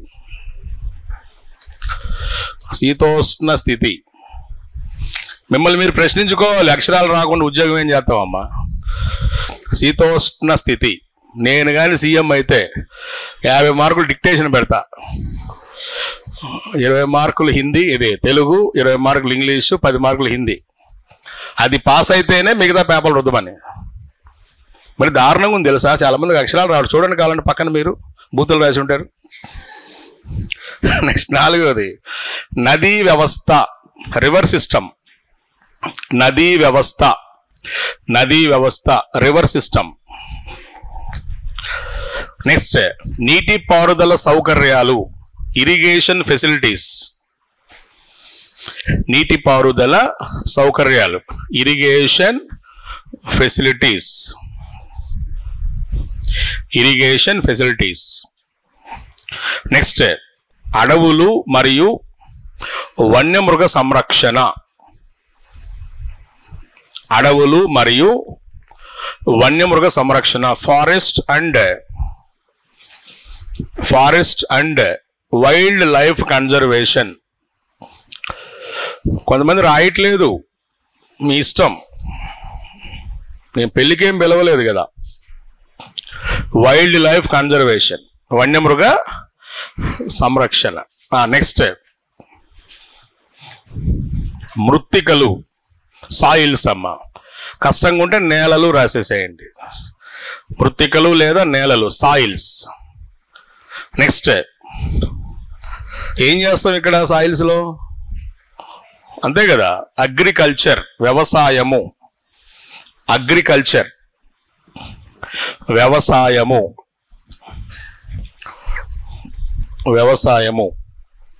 ఇప్పుడు చూడండి, ఇక్కడ రాసినటువంటి అడవులు కావచ్చు, మృత్తికలు కావచ్చు, వ్యవసాయం కావచ్చు, నదుల దగ్గర రాసిన నీటిపారుదల ఉంది కదా, నీటిపారుదల కావచ్చు, ఇంకా గనుల తవ్వకం కూడా. ఏది మీకు ఎకనమీ ప్రకారం చూసుకుంటే ఈ మొత్తాన్ని మనం ప్రైమరీ సెక్టార్ అంటాం, ప్రాథమిక రంగం అని పిలుస్తాం. గుర్తుపెట్టుకోండి. అని చాలాసార్లు ఇది బేసిక్ క్వశ్చన్. ఇది మీరు చిన్న చిన్న పరీక్షలు గ్రూప్ 4 విఆర్ ఇట్లాంటివి రాస్తే క్రింది వాళ్ళలో ప్రాథమిక రంగానికి చెందినది ఏది, చెందనిది ఏది, ఇలా క్వశ్చన్లు అడుగుతారు. చాలామందికి ఇది ఎగిరిపోతూ ఉంటుంది. గనుల తవ్వకం కూడా కలపాలి. వ్యవసాయంలో మళ్ళీ మనకి మిక్స్డ్ యాక్టివిటీస్ కూడా ఉంటాయి. చేపల పెంపకం, పందుల పెంపకం, కుక్కల పెంపకం అన్నీ. అది వచ్చినప్పుడు మనం చూద్దాం. నెక్స్ట్ రాయండి. ఖనిజ సంపద, మినరల్స్. ఖనిజ సంపద, ఖనిజ సంపద. నెక్స్ట్ పరిశ్రమలు, పరిశ్రమలు. నెక్స్ట్ పరిశ్రమలు అంటే ఎవరు అర్థం? ఇండస్ట్రీస్. నెక్స్ట్ రవాణా, రవాణా, ట్రాన్స్పోర్ట్. ఇక్కడ గమనించండి అభ్యర్థులు, ఈ పరిశ్రమలు దేని కిందకు వస్తుంది మనకి ఎకనమీలో? సెకండరీ, ద్వితీయ రంగం అంటాం. ఇది టెర్షియరీ, ఏది సేవా రంగం. అంటే యాక్చువల్గా ఎకనమీలో మీకు రవాణాతో పాటు ఏముంటుంది? టూరిజం ఉంటుంది. టూరిజము, కొన్ని యాక్టివిటీస్ ఉంటాయి కదా, సేవా కార్యక్రమం దీంట్లో కలుపుతాడు. అంటే జాగ్రఫీకి ఇంటర్లింక్ ఉంటుంది. ఇప్పుడు ఒక ఇన్సిడెంట్ జరిగినప్పుడు ఎక్కడ జరిగింది? జాగ్రఫీ. గుర్తుపెట్టుకోండి. ఎందుకు జరిగింది? హిస్టరీ. అంతే కదా. అసలు ఎందుకు జరిగింది? ఎకనమీ. ఇప్పుడేం జరుగుద్ది? పాలిటీ. ఈ మొత్తం అంటే ప్రతిదానికి ఒక ప్రైమరీ ఎవిడెన్స్ మీకు జాగ్రఫీ కిందకు వస్తుంది. కాబట్టి జాగ్రత్త చూసుకోవాలి. దీని తర్వాత జనాభా, పాపులేషన్. జనాభా, పాపులేషన్. ఇప్పుడు ఈ స్లైడ్లో మనకు కనిపిస్తున్న మొత్తాన్ని ఏమని పిలుస్తాం సార్ అంటే కరెంట్ జాగ్రఫీ అని పిలుస్తాం. నథింగ్ బట్ ఎకనామికల్ జాగ్రఫీ అని పిలుస్తాం. ఎందుకు ఇది? మీరు ఎంత నేర్చుకున్నా నోటిఫికేషన్ సకాలంలో పడకపోతే మీరు రాసుకున్న నోట్స్ అంతా అవుట్డేట్ అయిపోద్ది. నోటిఫికేషను పడ్డప్పుడు మాత్రమే ఆ టైంలో మీరు ఏదైతే నోట్స్ రాసుకుంటారో అదే ఫ్రెష్ డేటా. ఇప్పుడు నేను పోయినసారి వాళ్ళకి క్లాసులు చెప్పాను. వాళ్ళకి అడవులకు సంబంధించినటువంటి డేటా ఏం చెప్పాను? ఇండియన్ స్టేట్ ఫారెస్ట్ రిపోర్ట్ 2021 చెప్పా. మొన్నటి వరకు అదే నడిచింది. కానీ మొన్న మన నరేంద్ర మోడీ బ్యాచ్ ఏం చేసింది? 2023 రిలీజ్ చేసింది. ఇప్పుడు ఇది చదవాలి. ఇది అయిపోయింది, దీని పని అయిపోయింది. నా పుస్తకం కొనుక్కున్న వాళ్ళ దగ్గర 2021 ఉంటుంది. ఈ 2021 అడగడు. ఇప్పుడు చీతాస్ కౌంట్ మారింది, టైగర్స్ కౌంట్ మారింది, రైనోస్ కౌంట్ మారింది, ఎలిఫెంట్ కౌంట్ మారింది, అన్నీ. ఏది స్నో లెపార్డ్స్ కౌంట్ మారింది, అన్ని కౌంట్లు మారిపోయినాయి. ఈవెన్ లైన్ కౌంట్ కూడా మారిపోయింది, సింహాల సంఖ్య కూడా మారిపోయింది. ఇవన్నీ కొత్త కొత్త విషయాలు అంటే మరి ప్రవహించే నది లాంటిది అనమాట ఈ ఏరియా వరకు. దీన్ని మీరు ఎవరైతే అప్డేట్ చేసుకుంటారో ఎక్కువ మార్కులు ఏం తేడా ఉండదు, పక్కనోడికి నీకు 3-4 మార్కులే తేడా. ఈ 3-4 మార్కులతో నీకు జాబ్ వస్తుంది, అవతలోడికి జాబ్ పోతుంది. అట్లా ఇప్పుడు మనం టైగర్ స్టేట్ అన్నాం అనుకోండి, ఒకప్పుడు మధ్యప్రదేశ్, తర్వాత కర్ణాటక వచ్చింది, ఇప్పుడు మళ్ళీ కర్ణాటక పడిపోయి మళ్ళీ మధ్యప్రదేశ్ వచ్చింది. అది మనకు తెలియదు కదా. ఇక్కడ గుర్తుపెట్టుకోండి, ఈ ఏరియాలో ఉన్నటువంటి కోర్ తీసుకెళ్ళి జీకే బుక్ పడేస్తాడు. మీరు కొనుక్కునే జీకే పుస్తకంలో ఆ సంవత్సరంలో ఉన్నటువంటి డేటా అది, కానీ అది స్టాండర్డ్ అని మనం ఎట్లా చెప్తాం? ఇప్పుడు స్పైస్ గార్డెన్ ఆఫ్ ఇండియా ఏంటి? కేరళ. కానీ సుగంధద్రవ్యాలు ఎక్కువగా పండించే రాష్ట్రం ఏంటి? మధ్యప్రదేశ్. పేరేంటి? Spice garden of India Kerala. అది అట్నే ఉండిపోయింది. కానీ ఈ రోజున సాగు ఎక్కువగా రాజస్థాన్లో ఉంది, స్పైసెస్ సుగంధద్రవ్యాలు. ఉత్పత్తి ఎక్కువగా ఎక్కడ ఉంది? మధ్యప్రదేశ్లో. ఇది తెలియలేదు అనుకోండి, కేరళ పెట్టి వస్తాం ఆన్సర్. ఓకే, కోచింగ్కి వచ్చిన వాళ్ళకి, కోచింగ్ రాని వాళ్ళకి, గైడెన్స్ ఉన్న వాళ్ళకి, గైడెన్స్ లేని వాళ్ళకు ఉన్నటువంటి తేడా ఇదే. ఎక్కువ మార్కులు తేడా ఏమి ఉండవు. 1 మార్కు తేడా వచ్చినా చాలు కదండి. 1 మార్కులో ఉద్యోగాలు, జీవితాలు నాశనం అవుతాయి, పెళ్లి సంబంధాలు ఆగిపోతాయి. అవునా కదా? ఎందుకు సార్ అంటే కొద్దిగా జాగ్రత్తగా మనం చదవాలి, లేకపోతే మీ ఇష్టం. ఎండ్ ఆఫ్ ద డే మీ అందరికి ఒక మంచి జీవితం కావాలి అనుకున్నప్పుడు మన సొసైటీలో, ముఖ్యంగా ఆంధ్రప్రదేశ్లో, తెలంగాణ ప్రాంతంలో గవర్నమెంట్ ఉద్యోగానికి విపరీతమైన వాల్యూ ఉంది. అది నువ్వు ఒప్పుకున్నా ఒప్పుకోకపోయినా, ఇంకా తెలంగాణలో అయితే ఇంకా దారుణంగా ఉంటుంది. ఓకే, నౌకరి ఉందా లేదా? ఉంటే చెప్పు, ₹1 కోటి ఇస్తా, లేదంటే అటు నుంచి వెళ్ళిపో. మావాడు ఒకడు 6 ఉన్నాయి వైన్ షాపులు, ఏం లాభం? ఇవాళ పిల్లని జాబ్ వచ్చినాక ఇచ్చినారు. అవతల పిల్ల మామ, అదే పిల్ల నాన్న ఉంటాడు కదా, వాడి యొక్క క్లారిటీ ఏంటి? ఆ వైన్ షాపులో నాశనం అయితే మా అమ్మాయి ఆడు ఉంటుంది, ఉద్యోగం తెచ్చుకో ఇస్తా. వాడు తెచ్చుకున్న ఉద్యోగం చిన్నదే, జైలు వాటర్, నాలాంటి చిన్న జాబ్ ఒకటి కొట్టుకున్నాడు, ఇచ్చి పెళ్లి చేసినారు. చాలా దారుణంగా ఉంటుంది ఇక్కడ, గుర్తుపెట్టుకున్న సొసైటీ. కాబట్టి మీరు నేర్చుకునేటప్పుడు ఇది. ఇంకా అట్లా కాకుండా ఇందాక నేను చెప్పినటువంటి ఏది ఉనికి కావచ్చు, అది లొకేషన్ అన్నాం కదా, నైసర్గిక స్వరూపం కావచ్చు, నదీ వ్యవస్థ కావచ్చు, శీతోషితి కావచ్చు, వీటి ప్రత్యేకత ఏంటంటే ద స్టాండర్డ్ ఏరియా. ఒక్కసారి నేర్చుకుంటే చాలండి. భారతదేశం అక్షాంశాల పరంగా ఏ అర్ధగోళంలో ఉందని అడుగుతాడు, ఆన్సర్ ఏంటి? ఉత్తరార్ధగోళం. ఇది మారదు. రేపు నువ్వు కలెక్టర్ అయినా కూడా మారదు. అది భారతదేశం ఉత్తరార్ధగోళంలోనే ఉంటుంది. మన భారతదేశానికి భూమధ్య రేఖ ఎక్కడ పోతూ ఉంటుంది? దక్షిణ దిక్కున పోతానే ఉంటుంది. మన భారతదేశంలో హిమాలయాలు ఎక్కడ ఉన్నాయి? దేశానికి ఎటు ఉంటాయి హిమాలయాలు? ఇదిగోండి, ఇవన్నీ హిమాలయాలు ఉత్తర దిక్కున ఉంటాయి, ఉత్తర దిక్కునే ఉంటాయి. హిమాలయాల ప్రత్యేకత ఏంటి? ప్రపంచంలో అతి తక్కువ వయసు కలిగిన పర్వతాలు, the youngest mountains through out world అంట. రేపు నీకు 90 years ఏజ్ వచ్చినా కానీ నీ మనవన్ని అడిగి చూడు, ఈ క్వశ్చన్ ఏమైనా మారిందేమో.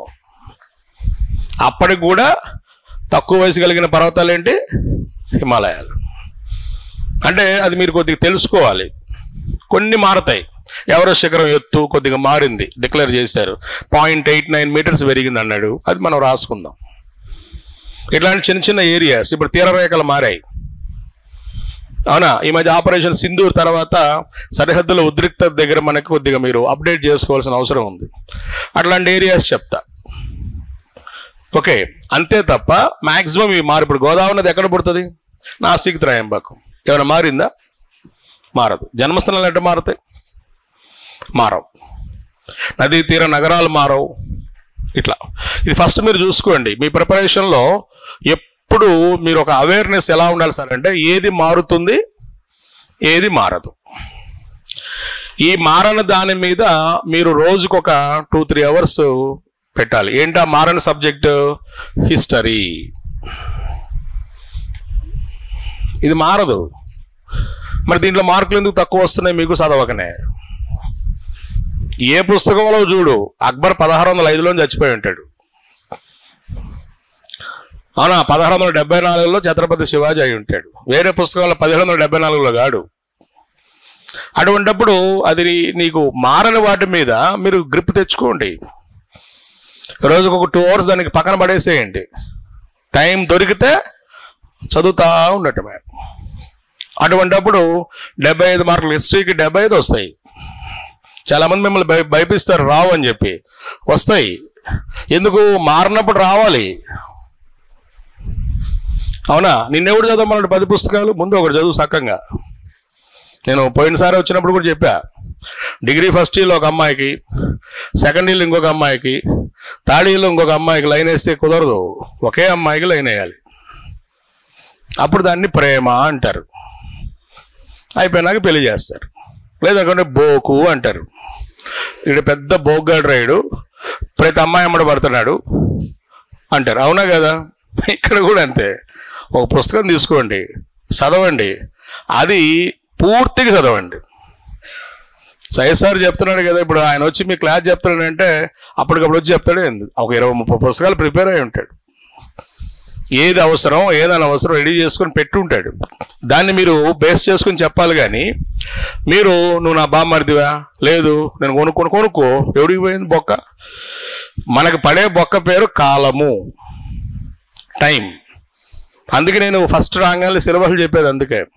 చూసుకోండి. ఇప్పుడు నేను చెప్పిందంతా ఎకనామికల్ జియోగ్రఫీ. చివరిలో ఉన్నటువంటిది చూసారా, జనాభా. దీన్ని మనం మానవీయ భూగోళ శాస్త్రం, హ్యూమన్ జియోగ్రఫీ అంటాం. దీంట్లో మార్పులు వస్తాయి. ఎప్పుడు వస్తాయి? ఎప్పుడో ఒకసారి వస్తాయి. మీ టైం బౌండ్ ఇంకా రాలా. మధ్యలో కరోనా ట్రిగర్ అయింది. 2011 జనాభా లెక్కలు 21కి అప్డేట్ అవ్వాలి. కానీ 20లో మనకేమొచ్చింది? కరోనా ఇష్యూస్ వచ్చాయి కాబట్టి అప్డేట్ కావాల. కానీ అవుతాయంట. ఈ సంవత్సరం అన్యూమరేషన్ స్టార్ట్ అయిపోయింది. కొత్త డేటా వస్తుంది. ఆ కొత్త డేటా వచ్చినప్పుడు కొద్ది రోజులు కరెంట్ అఫైర్స్ హల్చల్ చేస్తాడు, నా సబ్జెక్ట్ అని. కానీ అది 10 ఏళ్ళు ఉంటుంది. గుర్తుపెట్టుకో, 31, 32 దాకా ఉంటుంది. అది నీది. అది ఓకే. చూసుకోండి ఎక్కడ వస్తాయి, ఏం వస్తాయి, ఏంటి మనం చూసుకొని చదువుకుంటే బెస్ట్. కాబట్టి ఫిజికల్ ఏరియా అంటే స్టాండర్డ్ జియోగ్రఫీ. ఏది? లొకేషన్, ఫిజికల్ ఫీచర్స్, శీతోష్ణస్థితి అంటే క్లైమేట్ అండ్ రివర్ సిస్టమ్. ఇంకా అక్కడి నుంచి మొత్తం ఎకనామికల్ ఏరియా మారుతూ ఉంటాయి. ఇప్పుడు చేపల ఉత్పత్తి ఉంది. మంచినీటి చేపల ఉత్పత్తిలో ఈరోజు ఫస్ట్ ప్లేస్లో ఉన్న స్టేట్ ఏంటి? ఏ స్టేట్? మనకు అంత నమ్మకం మన స్టేట్ మీద. ఏంటి? మన స్టేట్ ఎప్పుడు రావాలి ఫస్ట్ అని. ఏపీనే ఫస్ట్ వచ్చి చాలా రోజులైంది ఫస్ట్. సముద్ర చేపల ఉత్పత్తిలో ఫస్ట్ ప్లేస్లో ఉన్న స్టేట్ ఏంటి? కర్ణాటక. గుజరాత్ పోయింది, కేరళ పోయింది. మీరు ఏ పుస్తకమైనా తిరగేసి చూడండి, అథెంటిక్ రిపోర్ట్స్ తిరగేయకుండా ఈ అశోక్ నగర్లో నెంబర్ 1 ఫ్యాకల్టీ బుక్స్ ఉంటాయి. అది తిరగేసి చూడండి, ఆన్సర్ గుజరాత్ ఉంటుంది లేదా కేరళ ఉంటుంది. కారణం ఏంటి? పుస్తకాలు మారవుగా. ఇక్కడ ఎలా అయిపోయిందంటే మనం వాట్సాప్లో మెసేజ్లు పంపిస్తాం చూడండి, అట్లా రాస్తున్నారు పుస్తకాలు. ఒక బుక్ రాస్తే నేరం. ఆ పుస్తకాన్ని దగ్గర పెట్టుకొని ఒక 16 DTP ఆపరేటర్లు ఉంటారు కొంతమంది దగ్గర. టకటకటక ఆడు 2 పేజీలు 2 లైన్లు ఎత్తేసి రాసి నెంబర్ 1 ఫ్యాకల్టీ బుక్ అని వదులుతున్నారు. కానీ ప్రతి సంవత్సరం అప్డేట్ చేసుకోవాల్సిన బాధ్యత ప్రతి విద్యార్థి యొక్క పర్సనల్. అది ఎవరైతే చేసుకుంటారు. గమనించండి, UPSC ప్రిపేర్ అయినప్పుడు ఆల్ ఇండియా ర్యాంక్స్ కొట్టినప్పుడు మనం అడిగేది ఏంటి? సార్ మీ ఓన్ నోట్స్ ఉందని అడుగుతాం లేదా? జెరాక్స్లు ఇప్పటికీ సాంప్రదాయం ఉంది. ఆల్ ఇండియా ర్యాంక్ కొట్టాడు కదా, ఆయన నోట్స్ దొరుకుద్దా అంటే నోట్స్ దొరుకుతుంది. కారణం ఏంటి? వాళ్ళు అన్ని అప్డేట్స్ అన్నీ రాసుకొని పెట్టుకున్న నోట్స్ అవి. మీరు చేస్తున్న పొరపాటు ఏంటి సార్ అంటే, నమ్మండి, గుడ్డిగా నమ్మమాకండి ఎవరిని. మార్కెట్లో కంపెనీలు నమ్మి వెళ్తే మీరు రకరకాల ఇబ్బందులు పడతారు. ప్రతిదీ నేను చెప్పే డేటా మ్యాక్సిమం మీకు ఫస్ట్ నేను తీసుకునేటువంటి సోర్స్ PIB అండి, press information bureau. It was released by India every day అండి. టైం టు టైం వదులుతాడు. ఆ తర్వాత వెబ్సైట్స్. ప్రతి దానికి మనకి ఒక వెబ్సైట్ ఉంది. ఒకవేళ నెట్ సపోర్ట్ ఉంటే మీకు ఆ వెబ్సైట్ నుంచి డేటా మీకు చూపిస్తా. ఏం చదువుకోవాలి, ఎలా చదువుకోవాలి. ఎందుకంటే నాకు కాదు కదా జాబ్ కావాల్సింది మీకు. నేను వెళ్ళిపోయిన తర్వాత కూడా, నా క్లాస్ అయిపోయిన తర్వాత కూడా మీకు సోర్స్ ఎలా చూసుకోవాలి అనేది మీకు అలవాటు అవ్వాలి. కొంతమంది మీకు చెప్పరు, నా నోట్స్ చదువుకో చాలు అంటారు. నా నోట్స్ ఎవరికి మాకు అంటారు. ఏం తప్పులు ఉన్నాయా? ఇస్తే ఏమైంది? ఇవ్వచ్చు. ఎందుకు ఇవ్వరు? అప్డేట్స్ ఉండవు కాబట్టి. చూసుకొని చదువుకొని పెట్టుకోండి. సరే, ఫస్ట్ టాపిక్ తీసుకోండి, the location of India. Heading పెట్టండి. ఫస్ట్ వన్, ఉనికి. లొకేషన్.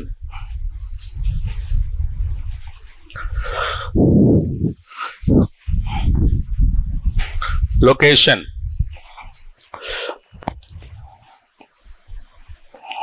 దీనిలో సబ్ టాపిక్స్ రాసుకోండి. పేరు, నేమ్, అక్షాంశాలు, లాటిట్యూడ్స్, అక్షాంశాలు. నెక్స్ట్ 3 రేఖాంశాలు, లాంగిట్యూడ్స్. నెక్స్ట్ సరిహద్దులు,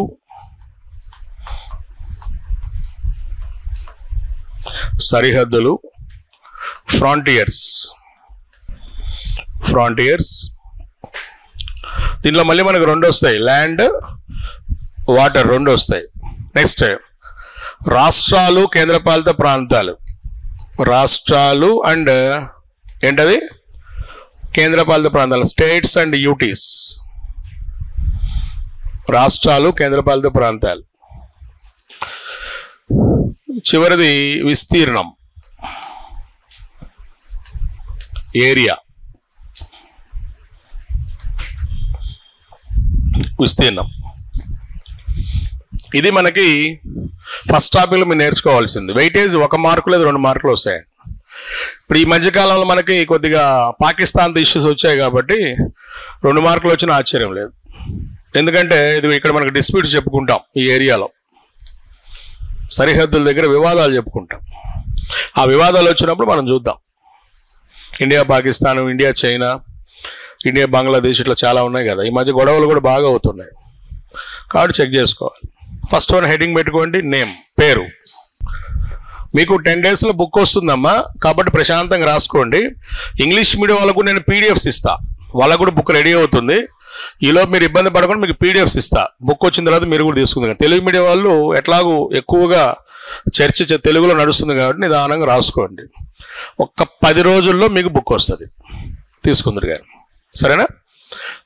ఇప్పుడు పేరు అంటే మనం ఏం చేస్తాం? మనం ఆధారాలు తీసుకున్నప్పుడు 2 ఉంటాయి. ఒకటి సోర్సెస్ని మనం తీసుకున్నప్పుడు అలిఖిత ఆధారాలు అంటాం. లైక్ మనం తవ్వినప్పుడు ఏదైనా వస్తువులు దొరికాయి అనుకోండి, ఆ ఎవిడెన్స్ని తీసుకొని మనం మేనేజ్ చేయాలి. ఇప్పుడు సింధు నాగరికత ఉంది, ఇప్పటికి కూడా వాళ్ళు రాసిన భాష మనకు అర్థం కాల. అందుకని వాటిని ఏమంటాం? అసలు ఆ బొమ్మలు అవి తీసుకొని మనం చదువుతాం. కానీ మన దేశానికి ఏంటి రైటింగ్ సోర్సెస్ అయితే దొరికాయి. ఏంటి? లిఖిత ఆధారాలు దొరికాయి మన దేశం గురించి. ఏంటి లిఖిత ఆధారాలు అంటే హిందూ మతంలో ఉన్నటువంటి పురాణాలు లేదా బౌద్ధ మత గ్రంథాలు, దీపవంశం, మహావంశ గ్రంథాలు. లేదా జైనం అన్నాం అనుకోండి, మీకు అంగాలు అంటాం, మీకు తెలిసిందే. ఇట్లాంటి వాటిల్లో మన గురించి కొద్దిగా మన దేశం గురించి ప్రస్తావన ఏమని ఉంచారంటే భారతదేశాన్ని జంబూ ద్వీపం అని పిలిచారు. అంటే ఇన్ అవర్ పురాణాస్ ఏంటి, they stated about our country as a Jambu island అంటారు. ఏంటి సార్ జంబూ అంటే? యాక్చువల్గా ఇది సంస్కృత భాషా పదం. ఈ పదానికి అర్థం ఏంటి సార్ అంటే నేరేడు. ఇది ఒక చెట్టు, నేరేడు చెట్టు. నేరేడు చెట్లు ఎక్కువగా ఉన్న ప్రాంతము కాబట్టి ఏమని పిలిచారు? జంబూ ఐలాండ్. మీకు తెలిసిందే, భారతదేశం అంటే అందరికీ గుర్తొచ్చేది ఏంటి సార్ అంటే ఆయుర్వేదం. ఈరోజు కూడా సనాతన ఆయుర్వేదానికి ఉన్న వాల్యూ దేనికి లేదు. ఈ ఆయుర్వేదంలో ఇది ఒక సోర్స్. ఇప్పుడు ప్రపంచం మొత్తం ఇబ్బంది పడుతున్న జబ్బు ఏంటి? డయాబెటీస్. ఆ డయాబెటీస్కి మందు అదే ఏంటి? నేరేడు. మన పురాణాల్లో కాదు, మన ఇళ్లలో కూడా చెప్తుంటారు, సంవత్సరంలో ఒక్కసారైనా తినరా అయ్యా అని చెప్తారు. ఒక్కసారి తినమంటారు. అంటే అది షుగర్ లెవెల్స్ని కంట్రోల్ చేయటంలో ఎక్కువ తినకూడదు, మళ్ళా ఎక్కువ తింటే షుగర్ అయిపోద్ది, అసలు ఏముండదు. అట్లాంటి అంటే భారతదేశానికి జస్ట్ ఒక సింబాలిజంగా చెప్పాడు, కానీ ఎట్లాంటి జబ్బు వచ్చినా కానీ నయం చేస్తారు మన భారతదేశంలో. అప్పట్లో చెప్పేవాళ్ళంట, తీసుకపో మా వల్ల కాదు, జంబూ ద్వీపం పోతే బతుకుతాడని. అట్లా దీనికి ఒక పేరు. అలానే ఇంకొక పేరు ఏంటి సార్ అంటే భరత వర్షం అని పేరుంది. ఇక్కడ వర్షం అంటే ప్రాంతం గుర్తుపెట్టుకోండి. భరత వర్షం అంటే భరతుడు పరిపాలించిన ప్రాంతమా అంటే అవుననే చెప్పాలి. అయితే ఇక్కడ మనకి జాగ్రత్తగా గమనించాలి, పురాణాలు బౌద్ధ గ్రంథాల ప్రకారం భరతుడు ఒక రకంగా చెప్పబడ్డాడు, జైన గ్రంథాల ప్రకారం భరతుడు ఇంకో రకంగా చెప్పబడ్డాడు. ఈ బౌద్ధ గ్రంథాలు పురాణాల ప్రకారం మనం చెక్ చేసుకుంటే భరతుడు దుష్యంతుడు శకుంతల వీళ్ళిద్దరు సంతానంగా చెప్పారు. ఇది ఈ మధ్యకాలంలో ఒక మూవీ కూడా వచ్చింది, మీరు చూసే ఉంటారు, శాకుంతల ఒక మూవీ వచ్చింది. ఆ మూవీలో కూడా ప్రస్తావన ఉంది. అంటే వీళ్ళిద్దరికి పుట్టినటువంటి కొడుకు, వీళ్ళ వంశం పేరు భరత వంశం. అప్పట్లో దుష్యంతుడు శకుంతలని మోసం చేయటం, తర్వాత చేసిన తప్పు తెలుసుకుని శకుంతలని దగ్గర తీసుకునేటప్పటికి ఒక కొడుకున్నాడు. అంటే ఆమె గర్భవతిగా ఉన్నప్పుడు వదిలేసి వెళ్ళిపోతాడు దుష్యంతుడు. తర్వాత తప్పు తెలుసుకొని తన ఏంటి శకుంతల పెట్టుకున్న పేరు తన భర్త యొక్క తెగ పేరు, అది భరత వంశానికి చెందినవాడు కాబట్టి ఏమయ్యాడు, భరతుడయ్యాడు. ఇది పురాణాల్లో చెప్పినటువంటి ఒక కథ, చెప్తే చాలా ఎక్కువసేపు ఉంటుంది, అందుకే చెప్పట్లేదు, సరిపోద్ది మనకు. అదే జైన గ్రంథాల ప్రకారం తీసుకున్నాం అనుకోండి, ఒకానొక రాజుకి 100 మంది కొడుకులు, 100 మందిలో ఈడొకడు, 100 మందిలో భరతుడు ఒకడు, మిగతా 99 మందిలో ఈ 99 మంది వీడు బెదిరించాడు, ఏమని, మీ ఆస్తి నాకు కావాలని. అప్పట్లో ఆస్తి అంటే రాజ్యం, అంటే అప్పటి నుంచే ఉన్న ఆస్తి గొడవలు. ఈ 99 మంది భరతుడికి భయపడ్డారంటే ఒక్కడు తప్ప 98 మంది భరతుడికి భయపడ్డారు, వీడొక్కడు వ్యతిరేకించాడు. ఇతని పేరు బాహుబలి. వ్యతిరేకించిన వ్యక్తి పేరు బాహుబలి. ఏది మనం చెప్పిన అమరేంద్ర బాహుబలి కాదు, నిజంగానే బాహుబలి ఉన్నాడు. మీరు ఈ బాహుబలిని చూడాలంటే కర్ణాటక శ్రావణ బెల్గోళ వెళ్ళండి. ఆ శ్రావణ బెల్గోళలో గోమటేశ్వరుడు విగ్రహం ఉంటుంది, ఆయన్నే బాహుబలి అంటారు. అతను ఈ భరతుడిని అపోజ్ చేశాడు, నువ్వేం చేసుకుంటావు చేసుకో అని. ఏం చేస్తారు, తన్నుకుంటారు, అదే వాళ్ళ భాషలో యుద్ధం అంటారు. యుద్ధం జరిగింది. అయితే పాతకాలం కదా, వాళ్ళ దగ్గర కొద్దిగా శక్తులు ఉంటాయి, మనకున్నట్టుగా వాళ్ళకు కూడా ఉన్న శక్తులు. మీకు లేవు ఆ శక్తులు? ఎప్పుడన్నా మీరు కొంతమందిని ఎట్టనే చూస్తుంటారు కదా, దాన్ని శక్తి అంటారు. ఇట్టనే చూసే చాలు సాయంత్రానికి ఒక యాక్సిడెంట్ అయింది. ఏందిరా అంటే నన్ను ఎవడో చూశాడు రా, ఎవడో చూసినాడు, లేకపోతే నాకు దెబ్బలు తగలటం ఏంటంటే నిన్నెవడు వాడి ముందు అంజాన్ని కొట్టమన్నాడు. కొంతమంది ఎగిరెగిరి పడుతుంటారు కదా, మనం అనుకుంటాం ఎవడో దూరం నుంచి అటు చూస్తుంటాడు, అదే మన భాషలో దిష్టి అంటుంది దాన్ని. ఊరుకోండి సార్, దిష్టి ఆడుందంటే ఈడ కొట్టి రిమోట్ నొక్కుతుంటే ఛానల్ మారుతుంది.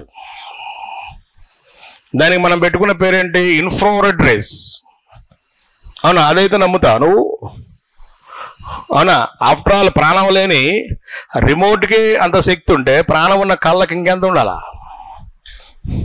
ఊహించుకో. అందుకని ఎవడి ముందు ఎగస్ట్రాలు చేయమాకు, లేదనుకో అట్నే చూస్తుంటాడు, అయిపోయా సగం జీవితం నాశనం. మీరు ప్రిపేర్ అవుతున్న సంగతి మీకు తప్ప పక్కనోడికి తెలియాల్సిన అవసరం లే, ఎదిరింటోడికి అసలు అవసరం లే. మీ ఊళ్ళో మీరు బాగుపడుతున్న సంగతి ఎవరికి చెప్పమాకండి, చెప్తే ఏమవుద్ది, బాగుపడరు. ఇది జగమెరిగిన సత్యం. ఇక్కడ జరిగింది అదే. ఈ భరతుడి దగ్గర మంచి మంచి ఆయుధాలు ఉన్నాయంట, ఆయుధాలను కూడా ప్రయోగించాడు. అంటే వాళ్ళ ప్రకారం ఏంటంటే శ్రీ మహావిష్ణువు శంఖ చక్రాలు ఉంటాయిగా, అంటే వాటిలో చక్రం అనేది సుదర్శన చక్రం అంటాం కదా, వాళ్ళ గ్రంథాల ప్రకారం ఆయన దగ్గర ఉన్నాయంట. మనం చెప్పలేం ఎవరి దేవుడు వాళ్ళకి. ఇది ప్రయోగిస్తే ఇది అతన్ని చంపకుండా ఆయన చుట్టూ తిరిగిందంట. అంటే అర్థం ఏంటి, అతను ఒక పవిత్రమైన వ్యక్తి, అతను మనం ఏం చేయకూడదని తిరగడంతో బాహుబలి ఏం చేశాడంటే, ఇంత పవిత్రమైన ఆయుధాలను చంపలేదు అంటే నేనేదో ఎక్స్ట్రాడినరీ పర్సన్ అయి ఉంటా, కాబట్టి ఇంక నాకు రాజ్యం వద్దు పాడవద్దని రాజ్యం ఇచ్చేసి వెళ్ళిపోయాడు. అంటే అర్థం ఏంటి, నేను చాలా డివోషనల్ పర్సన్ అయి ఉంటాను, ఇట్లాంటి ఈ రాజ్యాలు వీటి మీద నాకెందుకు అని చెప్పి మొత్తం భరతుడికి ఇచ్చేసి సన్యాసిలో కలిసిపోయాడు. అంటే జైన సన్యాసిగా అతను ఎలా మారాడనే ఒక కథ అనమాట. అట్లా వాళ్ళందరూ రాజ్యాన్ని తీసుకొని మనోడు ఏం చేశాడు, ఈ ప్రాంతాన్ని స్థాపించాడని వాళ్ళ నమ్మకం, ఎవరి నమ్మకాలు వాళ్ళవి.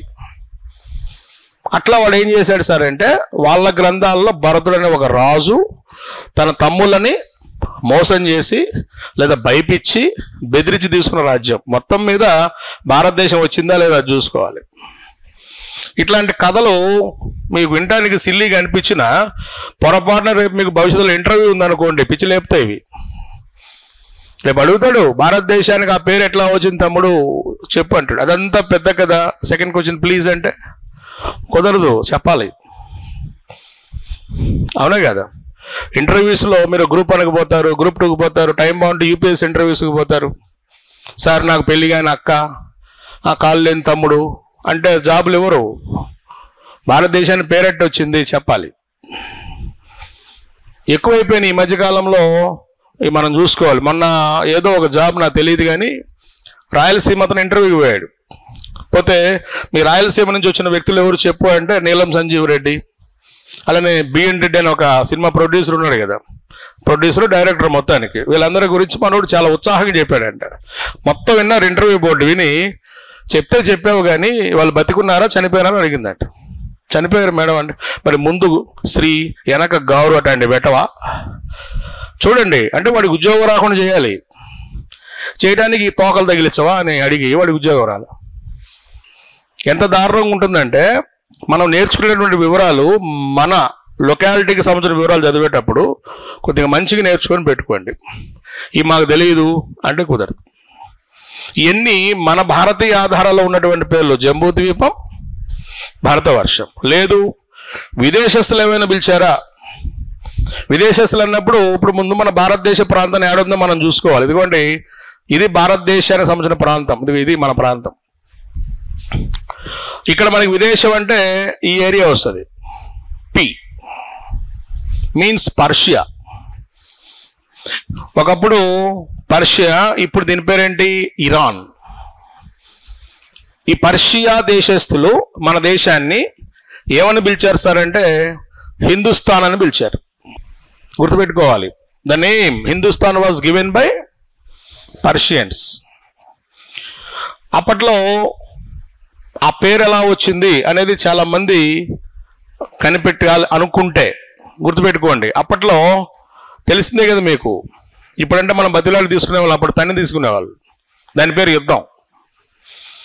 ఇంకోటి, పర్షియా వాడికి యుద్ధం చేయాల్సిన అవసరం 100% ఉంది. కారణం ఏంటి, ఎక్కడ కూడా రిసోర్సెస్ లేవు వాడికి. ఈవెన్ సముద్రం కూడా ఉండదు వాడికి పర్షియా ప్రాంతానికి. అప్పట్లో నదులు లేవు, మొత్తం ఎడారి. కానీ బతకాలంటే ఏం చేయాలి, పక్కన ఉన్నదాన్ని తీసుకోవాలి. అలా మనోడు కొంతమంది సైన్యాన్ని భారతదేశం వైపు పంపించాడంట. వీళ్ళు భారతదేశం వైపు వచ్చిన వీళ్ళకి, ఇదిగోండి ఇది మన భారతదేశ ప్రాంతం, ఇప్పుడున్న ప్రాంతమే తీసుకోండి. ఇలా వచ్చినటువంటి ఈ పర్షియా సైన్యానికి ఇక్కడ ఒక నది కనిపించింది. ఇదిగోండి ఇదో నది. ఈ నది దగ్గర మంచిగా పంటలు పండించుకొని మన వాళ్ళు బతుకుతా ఉన్నారు, మన భారతీయులు. సో వీళ్ళు ఏం చేశారు, వచ్చి మన భారతదేశ ప్రాంతం మీద దండయాత్ర అనే పేరుతో వచ్చి అక్కడ రాజులను ఛాలెంజ్ చేద్దామని చూశాడు. మీరు ఇండస్ వ్యాలీ సివిలైజేషను, ఈ షోడశ మహాజనపదాలు వచ్చేంత వరకు చూసుకోండి, రాజులే లేరు మనకి. ఏదో గ్రామ పెద్దలు ఇట్లా కొంతమంది ఉండేవాళ్ళు, చిన్న చిన్న గణరాజ్యాలు ఉండేవి, తెలిసిందే కదా మీకు. సో వాడు ఛాలెంజ్ చేయడానికి ఎవరు లేడు. మంచిగా పంటలు పండించుకుంటున్నారు, అన్నం వండుకుంటున్నారు, తింటున్నారు. గ్రూప్ 1లు గ్రూప్ 2లు కూడా లేవు అప్పట్లో. ప్రశాంతమైన జీవితం. వాడు వచ్చి ఛాలెంజ్ చేశాడు. మన వాళ్ళు ఏమంటున్నారు, అంత బాధ ఎందుకు నీకు, నీకేం కావాలో తీసుకొని పో. ఇప్పటికి కూడా మన భారతదేశంలో ఆకలితో ఉన్నవాడికి మన వాళ్ళు ఎంతో కొంత అన్నం పెడతారు. ఈ మధ్య కొద్దిగా ఫోటోలు తీసుకుంటున్నారు కానీ, యూట్యూబ్ వీడియోలు తీసుకుంటున్నారు కానీ, ఒకప్పుడు మామూలుగా పెట్టేసేసేవాళ్ళు.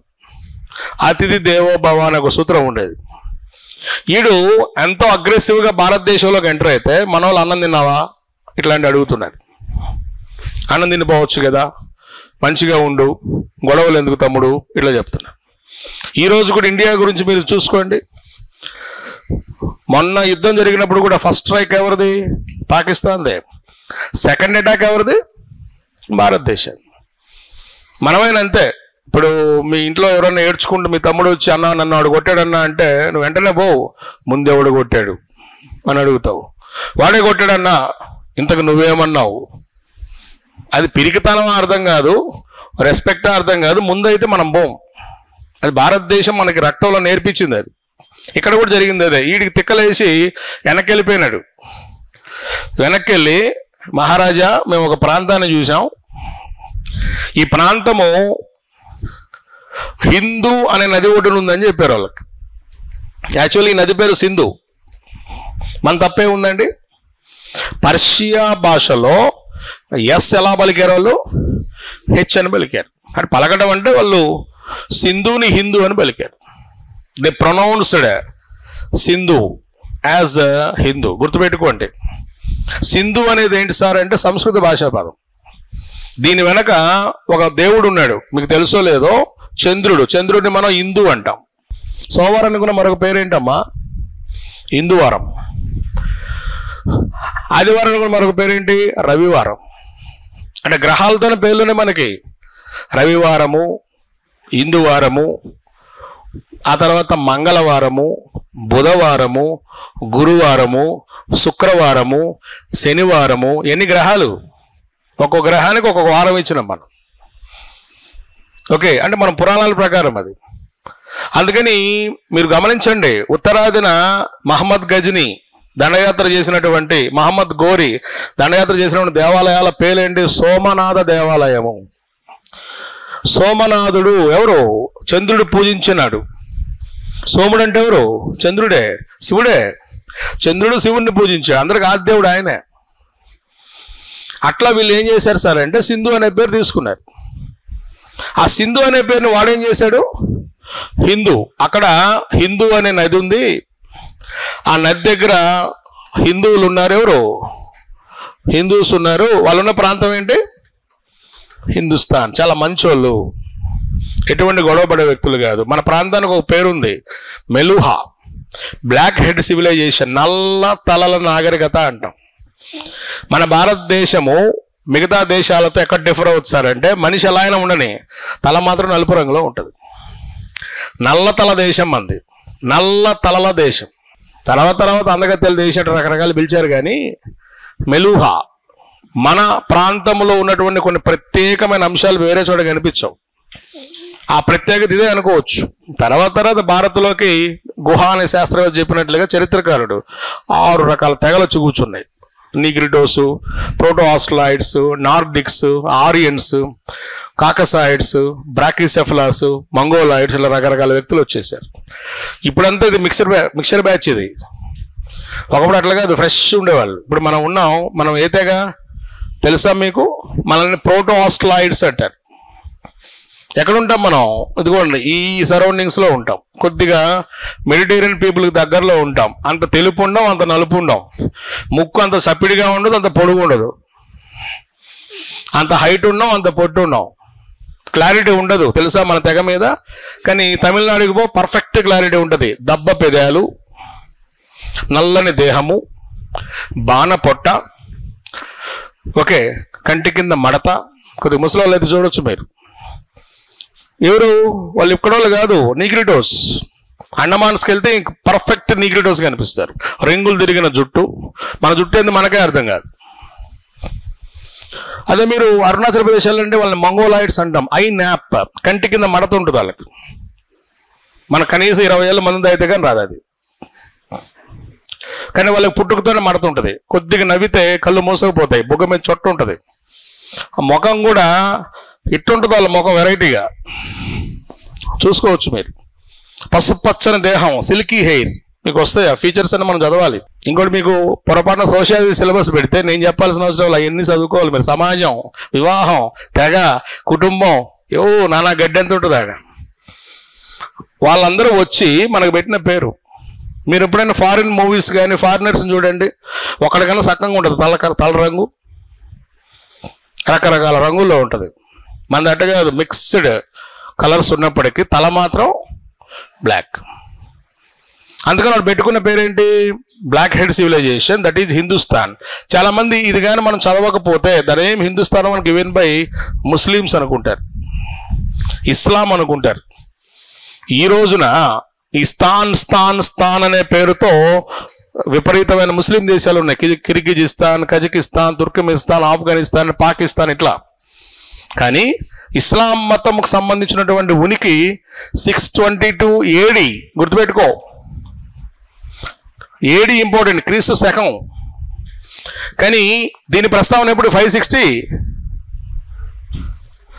BC. అంటే ఎప్పుడో మన భారతదేశ ప్రస్తావన ఉంది. ప్రపంచంలో నవీన మతం ఏంటి? ఇస్లాం. ప్రపంచంలో పురాతన మతం ఏంటి? హిందూయిజం. ఇది మీరు ఏ పుస్తకంలో చదివి చూడండి. మరి ఇస్లాం ఎందుకు సార్ ఇన్ని దేశాల్లో ఉంది? అత్యంత వేగంగా వ్యాప్తి చెందిన మతం, ప్రపంచంలో అతి వేగంగా రైజ్ అయిన మతం ఇస్లాం. కింగ్ ఖలీద్ అని ఒక వ్యక్తి ఉన్నాడు. అల్లా స్వాడ్ అంటారు, అతను అల్లా ఖడ్గం అంటారు. మొత్తం అన్ని చోట్ల ఈ మతాన్ని వ్యాప్తి చేయ విధంగా చర్యలు తీసుకున్నాడు. అతన్ని కొద్దిగా అడ్డుకున్న వ్యక్తి ఎవరు సార్ అంటే చార్లెమాగ్ని లేదా షార్లెమాన్ అంటాం. అతని పుట్టినరోజు ఇప్పుడు క్రిస్మస్ మనం చేసుకుంటుంది. యేసుక్రీస్తు సంబంధించింది కాదు అది యాక్చువల్గా. ఇట్లా మనం చదివితే వేరే లోకంలోకి మనం వెళ్ళిపోతాం, గుర్తుపెట్టుకోండి. So the name Hindustan was given by ఏమంటాం? పర్షియన్స్. హిందూ అనేది ఏ భాషా పదము? పర్షియా భాషా పదం. ఈ పదం రేపు ఎగ్జామ్లో వస్తే చాలా మంది హిందీ పెట్టి వస్తారు. ఎందుకు? హిందూ అంటే హిందీ అని. కానీ గుర్తుపెట్టుకోవాలి, హిందూ అనేది ఒక మతమా? కాదు, అదొక నది. ఒక 10 మంది పాటించదాన్ని ఏమంటాం? మతం అంటాం. పాటించకపోతే ఏమంటాం? రెట మతం అంటాం. అనుకూలంగా పోతే సమ్మతం అంటాం. మతం అంటే ఏం లేదమ్మా, అందరూ కలిసి ఒప్పుకుంటే మతం. అరే వాడి మతం వాడి వదిలేయండిరా అంటాం చూడండి మనం. లేదనుకో, అరే ఈడి పెద్ద రెట మతం రాయుడు అని పక్కన పెట్టు అంటాం. ఏదో మతం అనే పదానికి మనం పెడార్థాలు చేస్తున్నాం, కానీ మతం అంటే అందరూ అనుకునేది, అందరూ పాటించేది. ఇక్కడ మనం జాగ్రత్తగా గమనించాల్సింది, the name Hindu is a Persian word, Sindhu is a Sanskrit word. మీకు తెలియకుండానే సింధు నది పేర్లు కూడా వస్తున్నాయి చూడండి. ఇదేమో సంస్కృత భాషా పదం, ఇదేంటి? పర్షియా భాషా పదం. ఓకే, ఇంత మనం కథనాలు పెట్టుకొని మనం పైపైన భారతదేశ అక్షాంశాలు చదివితే ఎట్లా అమ్మా? ఎందుకంటే మన ఇండియాకి సంబంధించిన వివరాలు ఇవి. ఆ తర్వాత మన దేశాన్ని గ్రీకులు పిలిచిన పేరు ఇండియా. గ్రీకులు ఏమని పిలిచారు? ఇండియా. ఇక్కడ మళ్ళీ మనం ఆ డయాగ్రామ్ ఒకసారి చెక్ చేసుకుందాం. ఇప్పుడు మనం ఇక్కడ పర్షియా సామ్రాజ్యం గురించి మనం చూసాం కదా. ఈ పర్షియా సామ్రాజ్యము కొన్ని సంవత్సరాలకి ఇదిగోండి ఈ స్థాయికి వెళ్ళిపోయింది. ఈ స్థాయికి వెళ్ళిపోయింది అంటే చాలా పెద్దగా విస్తరించింది పర్షియా సామ్రాజ్యం. కరెక్ట్గా పర్షియా సామ్రాజ్యం విస్తరించే సమయానికి గ్రీకు సామ్రాజ్యంలో ఇదిగోండి ఈ ప్రాంతంలో అలెగ్జాండర్ రైజ్ అయ్యాడు. ఇతను సింపుల్గా అలెక్స్ అంటాం మనం. ఇప్పుడు 560 ఆ టైంలో పర్షియా బాగా బలమైంది. ఇది సైరస్, డేరియస్ పేలినే ఉంటారు మీరు. కానీ అలెగ్జాండర్ అంటే మనకు బాగా గుర్తొచ్చే సంవత్సరం ఇప్పుడు భారతదేశం మీదకి ఎప్పుడు వచ్చాడు? 326లో వచ్చాడు కదా. అంటే ఆ అరౌండ్లో ఉంటాడు కదా. యాక్చువల్గా అలెగ్జాండర్ భారతదేశం మీదకి రావడానికి ముందు అంటే ఒక 10 ఏళ్ల క్రితం తీసుకుంటే వాడు రాజ్యానికి 18 to 19 years వయసులో వచ్చాడు. 18 నుంచి 19 సంవత్సరాల వయసులో వచ్చాడు. ఎలా వచ్చాడు? 250 రాజ్యాలు జయించాడు. ఇన్ని రాజ్యాలను జయించి రాజు అయ్యాడు. అది సాధ్యమయ్యే పని కాదు, కానీ చరిత్ర రాసి ఉంది. 250 రాజ్యాలు అంటే వాడు రాజ్యంతో కలుపుకుని, వాడి రాజ్యం పేరు మెసిడోనియా, పేరునే ఉంటారు మీరు. వాళ్ళ నాన్నగారి పేరు ఫిలిప్. మిగతా 249 మంది సామంత రాజులు కానీ ఫ్రెండ్స్ ఉంటారు కదా, అందరిని చంపేసేసి రాజుగా మారాడు. ఆ రాజుగా మారిన తర్వాత మరి 250 రాజ్యాలంటే పెద్ద చక్రవర్తిగా మారిపోయాడు కాబట్టి అతనికి ఒక పేరు కదా మనకి, అలెగ్జాండర్ ద గ్రేట్ అంటాం. ఎక్కువ మంది లేరు గ్రేట్, చూసుకోండి కావాలంటే. అప్పుడు అలెగ్జాండర్కి ఏమని అనిపించింది సార్ అంటే, ఇంత ఈజీనా రాజ్యాలు సంపాదించుకోవటం అని వాళ్ళ గురువు గారు అరిస్టాటిల్ చెప్పాడంటే ఏంటి, నేను ప్రపంచాన్ని జయిద్దాం అనుకుంటున్నాను అని. చాలా చాలా ఇంపార్టెంట్ ఈ పదం. అలెగ్జాండర్ మాటకి అరిస్టాటిల్ చెప్పిన మాట ఏంటంటే, ప్రపంచ సంగతి దేవుడు ఎరుగు, మన పూర్వీకులు చాలా మంది ఎక్కడ బందీలుగా ఉన్నారు, పర్షియా సామ్రాజ్యంలో ఉన్నారు. మరి నువ్వు ప్రపంచ విజేత కావాలంటే ఫస్ట్ ఎవరిని గెలవాలి, పర్షియాని గెలవాలి, అంతే కదా. ఇప్పుడు మీరైనా అంతే. చాలా మందికి ఒక కళ ఏంటి, ఐఏఎస్ కొట్టాలని కళ, అవునా. IAS, IPS, IRS, group 1, group 2 ఇవి కొట్టాలని కళ, అవునా. అటువంటప్పుడు వీటిని కొట్టాలనుకున్నప్పుడు ముందు ఇంట్లో నమ్మకం రావాలి కదమ్మా. మనకి హెల్ప్ చేసేది ఎవరు, తల్లిదండ్రులే. మరి నీకు ఐఏఎస్ ఐపీఎస్ వెళ్ళాలంటే నీకు కొన్ని లక్షలు ఖర్చు అవుతుంది, కోచింగ్ అని కావచ్చు, అక్కడ నీకు మెయింటెనెన్స్ కావచ్చు, దేనికైనా కావచ్చు.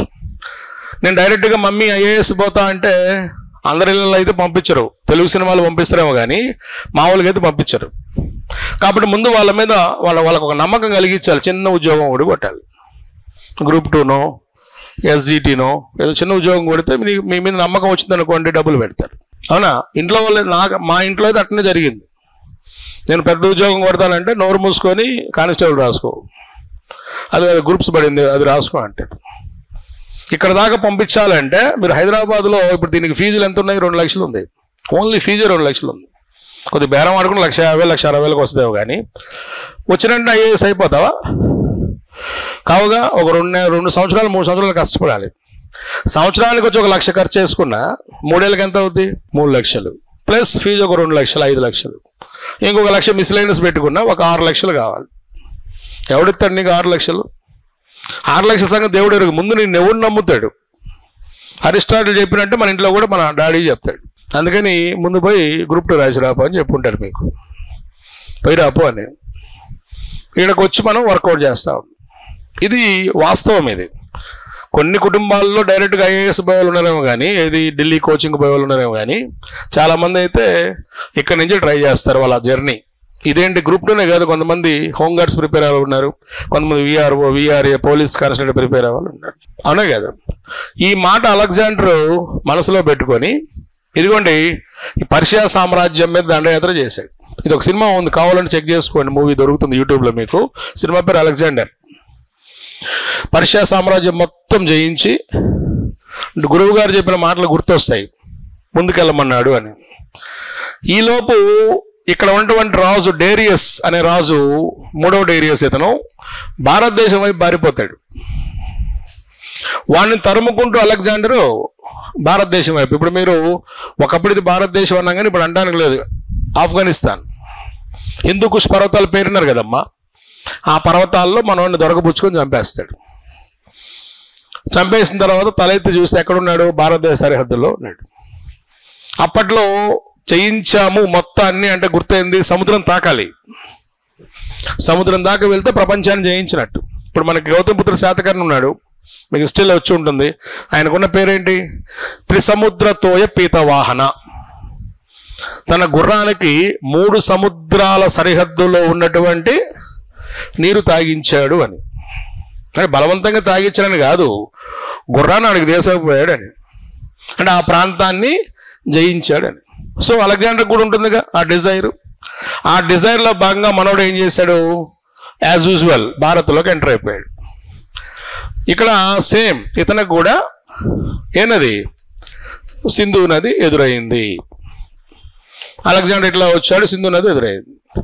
ఈ ఎదురైన సింధు నదికి గ్రీకులు 2 పేర్లు పెట్టారు. ఒకటి సింథోస్, రెండవది ఇండస్ అండి. గుర్తుపెట్టుకోవాలి, గ్రీకులు పిలిచిన పేర్లు ఇవి. కానీ ఇక్కడ అభ్యర్థులు గమనించాల్సిన ముఖ్యమైన అంశం ఏంటంటే, సింథోస్ ఈజ్ ఏ గ్రీక్ లాంగ్వేజ్, ఇది గ్రీకు భాషా పదం. But Indus is a Latin language. చాలా మందికి తెలియదండి, తెలియక ఇండస్ని కూడా ఏమనుకుంటారు, గ్రీకు భాషా పదం అనుకుంటారు. తప్పు. ఓకే, అంటే మ్యాక్సిమం చాలామంది స్టూడెంట్స్ బిలీవ్ చేసేది ఏంటంటే ఇండస్ నుంచి ఇండియా వచ్చింది. ఇది నిజమే, ఈ పేరు నుంచి ఏదో డెవలప్ అయింది ఇండియా. కానీ డిఫరెన్స్ ఏంటి? The name India came from Indus, but Indus belongs to Latin language.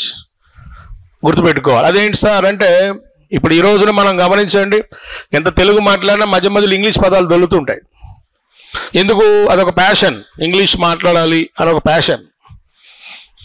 Okay, అప్పట్లో గ్రీకులకి లాటిన్ మాట్లాడడం ఒక ప్యాషన్. రోము, గ్రీస్ పక్క పక్కనే ఉంటాయి కదమ్మా. ఒక రకంగా దేశీ భాష అనుకోండి, మనం మాట్లాడుకునే భాష తెలుగు అనుకుంటే, మనం ఎక్కడన్నా 10 మందిలోకి పోయినప్పుడు కొద్దిగా వాళ్ళతో కలవడానికి చేసే ప్రయత్నంలో భాగంగా ఇంగ్లీష్ వచ్చేస్తుంటుంది. వచ్చిరాని ఇంగ్లీష్ వస్తుంది, అవునా? అది అవతలోడికి అర్థమైన గౌరవిస్తాడు, పోనీలే కష్టపడుతున్నాడు అని గౌరవిస్తాడు. ఇక్కడ మీరు చూసే ఉంటారు, మీతో ఎవరన్నా 10 మంది మాట్లాడేటప్పుడు ఆ 10 మందికి 10 మంది, 9 మంది కూడా కాదు, 10 మందికి 10 మంది ఇంగ్లీష్ లేకుండా మాట్లాడరు. అదొక అలవాటు. అది ఎందుకు సార్ అంటే వాళ్ళ గురించి వాళ్ళు ఎలివేట్ చేసుకునే క్రమం. ఓకే, ఇప్పుడు రోడ్డు మీద పోతుంటావు, ఒక అమ్మాయి కనపడింది, నీ నోట్లోంచి సూపర్ అంటావు. నీదేమన్నా లండనా? సూపర్ అని ఎందుకు వచ్చింది? దూల, నోటి దూల. నచ్చింది ఏమంటావు? వాళ్ళు కూడా అట్నే అనుకుంటారు, ఓ అంటారు వాళ్ళు. అనగా ఆమెదేమన్నా బ్రిటనా? ఏమి కాదు, నోటి దూల. ఒరిజినల్ లాంగ్వేజ్ అక్కడ ఏదైనా గాజు పెంకో ముల్లో కాళ్ళు దిగింది అనుకో, ఊళ్ళో ఉన్న లాంగ్వేజ్ బయటకు వస్తుంది. ఈ మధ్య ఆ లాంగ్వేజ్ కూడా రావట్లే, మమ్మీ అని అరుస్తున్నారు. ఈ మధ్య కొత్తగా నేర్చుకున్నారు. కానీ మనం గమనించాల్సింది వాళ్ళ వ్యవహారిక భాష గ్రీక్, మాట్లాడే భాష. కానీ సోషల్ లాంగ్వేజ్ ఏంటి? లాటిన్. అంటే సొసైటీలో బతకడానికి వీళ్ళు ఉపయోగిస్తున్న భాష. అందుకే the name Indus belongs to Latin originally అంటాం, but they used the language అంటాం. అందుకని గుర్తుపెట్టుకోండి, దీని నుంచి పుట్టిన పదం అయితే ఇండియానే. ఇప్పుడు ఇండియా, ఇండస్, మనల్ని ఏమని పిలిచారు? ఇండోయిస్. ఇండియన్స్ కాదు వాళ్ళు పిలిచిన పేరు. భారతీయులని గ్రీకులు పిలిచిన పేరు ఏంటి? ఇండోయిస్. ఇండోయిస్ గుర్తుపెట్టుకోవాలి, నాట్ ఇండియన్స్. మనం పెట్టుకున్నాం ఇండియన్ అని. Okay, according Greek mythology we are ఇండోయిస్. మనం పిలుచుకున్న పేరేంటి? ఇండియన్స్. ఇప్పుడు పోయి చూడండి, మిమ్మల్ని హిందూస్ అంటారు. చైనా ఈ ఏరియాస్లో హిందూస్. ఈ మధ్య మనకి ట్రావెలర్స్ కూడా ఎక్కువైపోయారు కదా, వద్దన్నా చూపిస్తున్నారు, హాయ్ ఫ్రెండ్స్ అంటున్నారు. ఈ క్రమంలో మొత్తం ఊరంతా చూపిస్తున్నారు. అందుకని మనం చెక్ చేసుకోవచ్చు. కాబట్టి ఈ ఇండియా అనే పేరు వెనక ఎవరున్నారు? గ్రీకులు ఉన్నారు. హిందుస్థాన్ అనే పేరు వెనక ఎవరున్నారు? పర్షియన్స్ ఉన్నారు. ఓకే, రాయండి, నోట్స్ చెప్తా, రాయండి. మిమ్మల్ని ఎవరో కూర్చోబెట్టకూడదు, రాయండి. నోట్స్ వచ్చేదాకా చెప్తాలేండి. లేదా కొంతమంది ఆయారాం, గయారాం, రామ్ రామ్, రాయండి. భారతీయ ఆధారాల ప్రకారం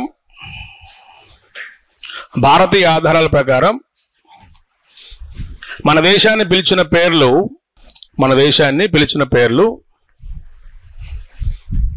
నెంబర్ 1 జంబూ ద్వీపము.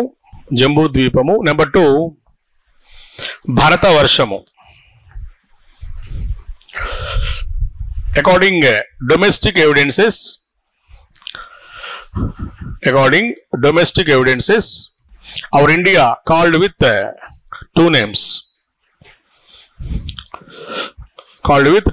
ఏంటవి? నెంబర్ 1 జంబూ ద్వీపం. ఐలాండ్ అని రాయమాకండి, ద్వీపం అని రాయండి. జంబూ ద్వీపం. నెంబర్ 2 భారతవర్ష. కింద రాసేయండి. సంస్కృతంలో జంబు అనగా నేరేడు వృక్షము. In Sanskrit Jambu means jamun tree. Jamun tree, నేరేడు వృక్షము. Next the name Bharata indicates prince Bharata. Bharata అనే పేరు యువరాజు భరతుణ్ణి తెలియజేస్తుంది.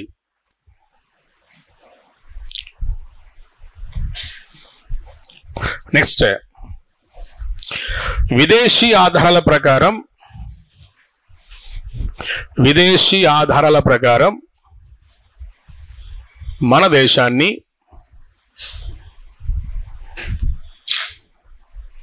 రెండు పేర్లతో పిలిచారు. రెండు ఏంటి? ఒకటి హిందుస్థాన్, రెండు India. According foreign evidences, India has two different names.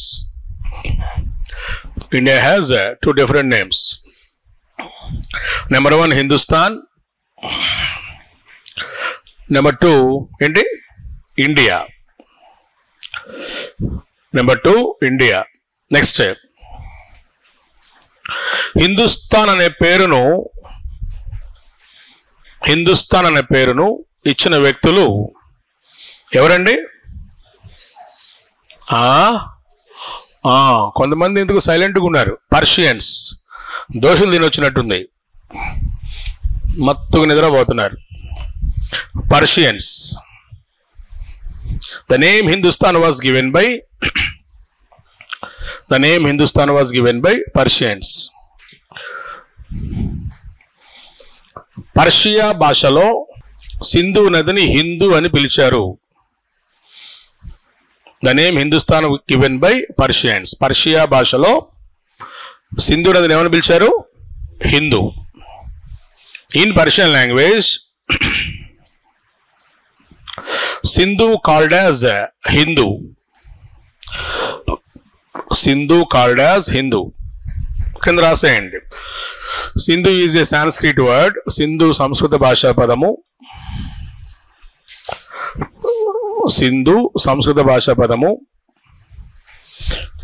రెండోది ఏంటి? Hindu is a Persian word.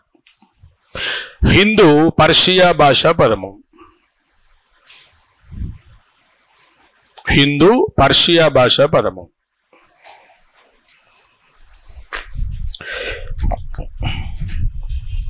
Next one అండి. The name India was given by Greeks. India అనే పేరు ఇచ్చినది ఎవరు? గ్రీకులు.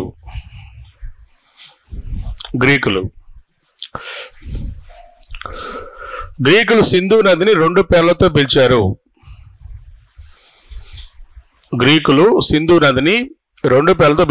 Greeks called Sindhu river with two names.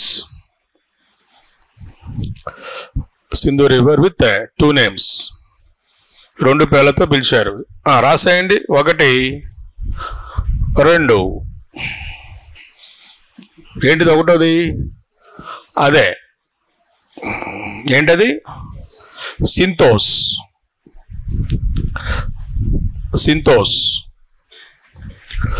ఎదురుగా రాసేయండి గ్రీకు భాష అని. గ్రీక్ లాంగ్వేజ్, గ్రీక్ వర్డ్ అది. రెండవది ఏంటి? Indus, Latin word.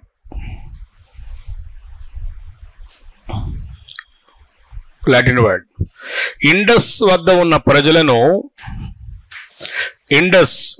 ప్రజలను ఇండోయిలు అన్నారు. The people who lived besides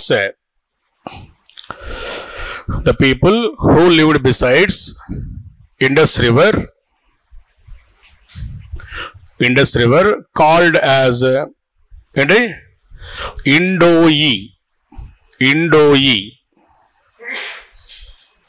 Indoi. Okay, next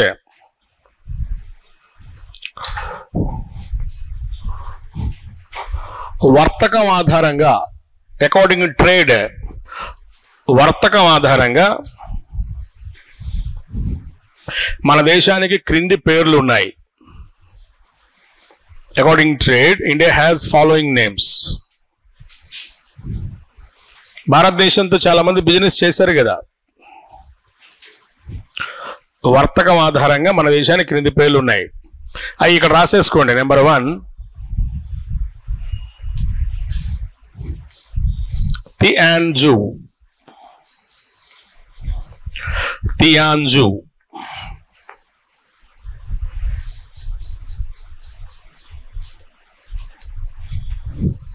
number 2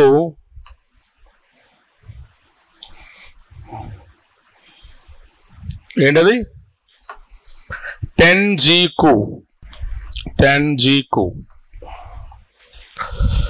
ఎదురుగా ఎవరు వాడారో ఆ పదం గుర్తుపెట్టుకోండి. ఇదేమో చైనా వారు ఉపయోగించారు, ఇది జపనీస్ వారు ఉపయోగించారు.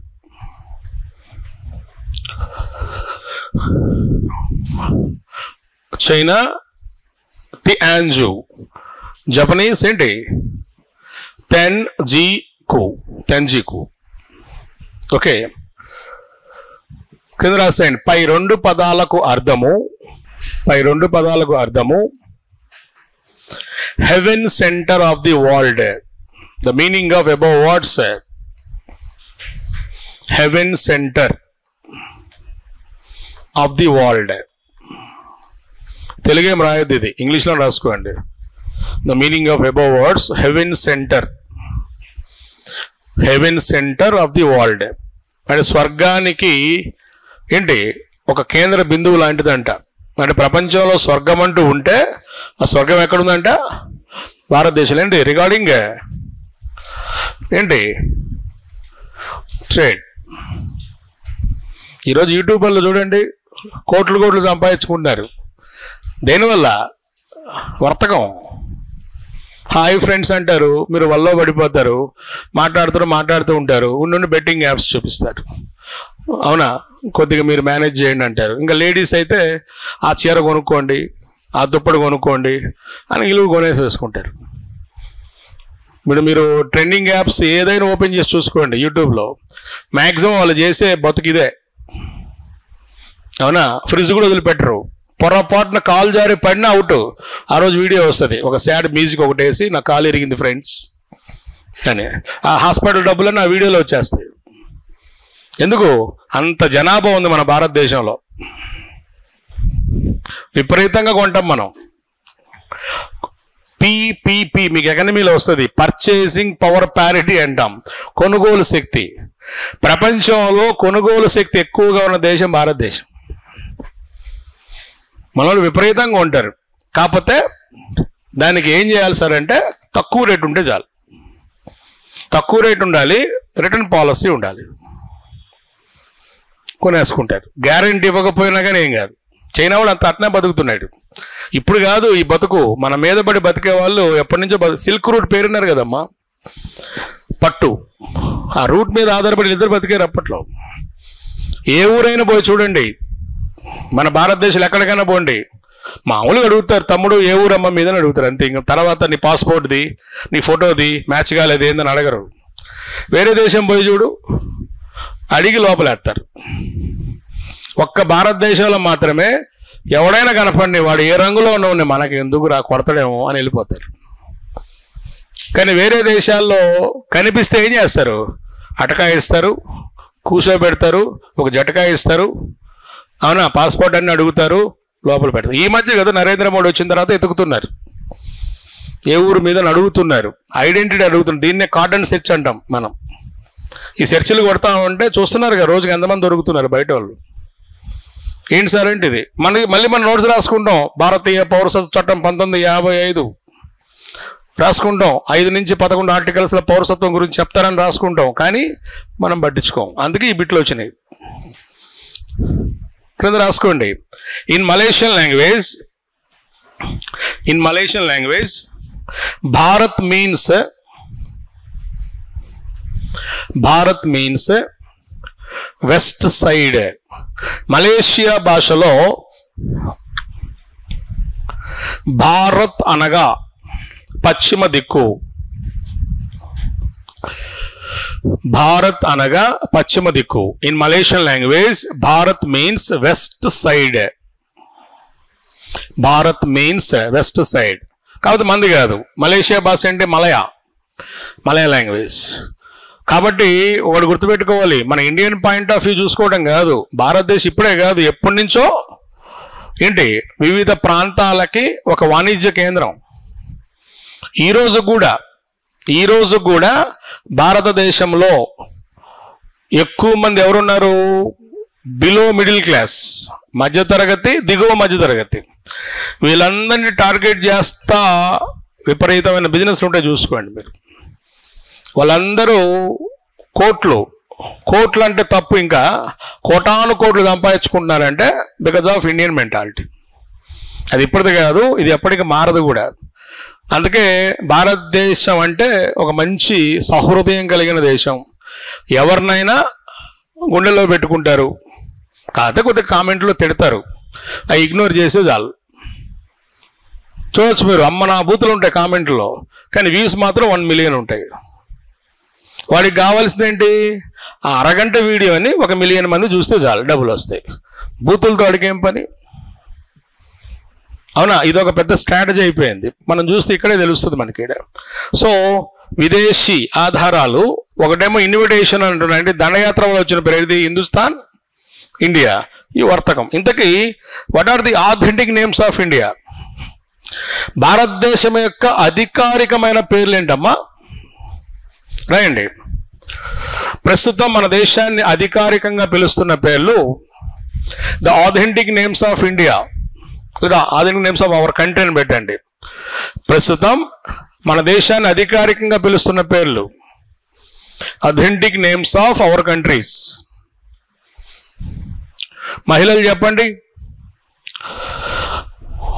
1, 2, 2 పేర్లు ఉన్నాయి.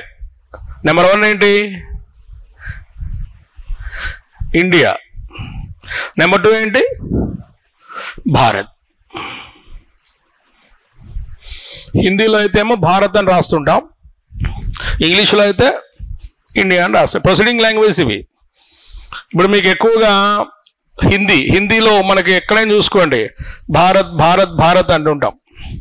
మీకు ఏదైనా రేపు అపాయింట్మెంట్ ఆర్డర్ వచ్చింది, ఇంగ్లీష్లో వచ్చింది, పైనే ఉంటుంది government of Andhra Pradesh, government of Telangana, government of India అని ఉంటుంది. అది ఎప్పటి నుంచి అన్నారు? ప్రొసీడింగ్ లాంగ్వేజ్లో ఇండియా, మనం ఇంగ్లీష్ వాడాల్సింది. కారణం ఏంటి? భారతదేశం విభిన్న జాతుల, విభిన్న తెగల, విభిన్న కులాల కలయిక. వీళ్ళందరినీ కలిపేది ఏంటి సార్ అంటే హిందీ అనుకున్నారు. కానీ ఆ హిందీ అనేది నార్త్ ఇండియా వాళ్ళని కలుపుతున్న, సౌత్ ఇండియా వాళ్ళని కలపట్ల. సౌత్ ఇండియా వాళ్ళకు ఉన్న ఇంగ్లీష్ మీద పట్టు నార్త్ ఇండియా వాళ్ళకి లేదు. అందుకే అందరూ ఏం చేస్తున్నారు? ఒక యూనివర్సల్ లాంగ్వేజ్ ఒకటి పెట్టుకున్నారు. ఏంటో లాంగ్వేజ్? ఇండియా. సౌత్లో నడిచింది కదమ్మా హిందీ, హిందూ వద్దని తమిళనాడు వాళ్ళు చేశాడు. మన కమలాసన్ పెద్ద విషయం అయింది కదా, అవునా? హిందీ, హిందూ వద్దు అనే దాని మీద మాట్లాడేది మనోడు. కానీ అటువంటి కమలాసన్ మళ్ళీ ఇంగ్లీష్లో మాట్లాడతాడు. అంటే అందరూ అప్రూవ్ చేసిన లాంగ్వేజ్ ఏంటి? ఇండియా. ఎప్పటి నుంచి అడుగుతున్నారు పేరు మార్చండి మన దేశానికని. మన దేశానికి మారింది వాళ్ళు తెలియగానే టర్కీ పేరు మారిపోయి టుర్కీ అయింది. టర్కీని ఇలా పిలవాలి ఇప్పుడు. యాక్చువల్గా టర్కీ అనే పదానికి అర్థము ఎర్రి దేశం అని, ఒక ఎర్రోడు అని అర్థం. అది తర్వాత నిదానికి తెలుసుకున్నాడు. అమ్మ నన్ను ఇట్ట పిలుస్తున్నారా ఇల్లు అని చెప్పి నా పేరు మార్చుకుంటా అని చెప్పి పేరు మార్చుకున్నాడు, టుర్కీ అని. మొన్న కూడా మనకి అజర్బైజాను, టర్కీ, ఈ 2 దేశాలు ఇండియాకి వ్యతిరేకంగా డ్రోన్ సరఫరా చేసినాయి పాకిస్తాన్కి. చూసే ఉంటారు, అవునా? పేరు మార్చమని ఎప్పటి నుంచి అడుగుతున్నారు. ఇండియాకి కొద్దిగా టైం పడుతుంది. ఈలోపు పుదుచ్చేరి పేరు కొత్తది, పాండిచ్చేరి ఒకప్పుడు, బెంగళూరు కొత్త పేరు, ఒకప్పుడు బెంగళూరు, అవునా? మద్రాస్ పాత పేరు, చెన్నై కొత్త పేరు. ఇట్లా కొన్ని చోట్ల కొత్త పేర్లు మనకు వచ్చినాయి. అందుకని పేరు వెనక ఇవి ఉన్నాయి. ఇంకా మీకు ఓపిక ఉంటే ఆర్టికల్స్లోకి వెళ్ళండి, పాలిటీలో భారతదేశానికి సంబంధించినటువంటి పేర్లు ఇట్లాంటివి ఏమైనా ఉన్నాయో చూసుకొని మ్యాక్సిమం మీకు 12 ఆర్టికల్ ఉంది కదా, 12కి ముందు ఉంటాయి. ఎందుకంటే 12 నుంచి మీకు ఫండమెంటల్ రైట్స్ స్టార్ట్ అవుతాయి కాబట్టి ఆ ముందు పేర్లు ఇట్లాంటి వాటి మీద ఉంటాయి. అది ఏది సవరణ ఏ విధంగా చేయాలి, దృఢ ప్రకారం పోతామా అదృఢ ప్రకారం పోతాం, కొన్ని ఉంటాయి డిస్కషన్స్, అవి కొద్దిగా చూసుకోండి. మొత్తం మీద ఇండియాని ప్రజెంట్ అయితే మన దేశాన్ని అధికారికంగా పిలుస్తున్న పేర్లు అన్నప్పుడు ఇండియా ఒకటి, భారత్ ఒకటి, ఈ రెండు చూసుకోండి. కాసేపు బ్రేక్ తీసుకోండి, మళ్ళీ చెప్తా.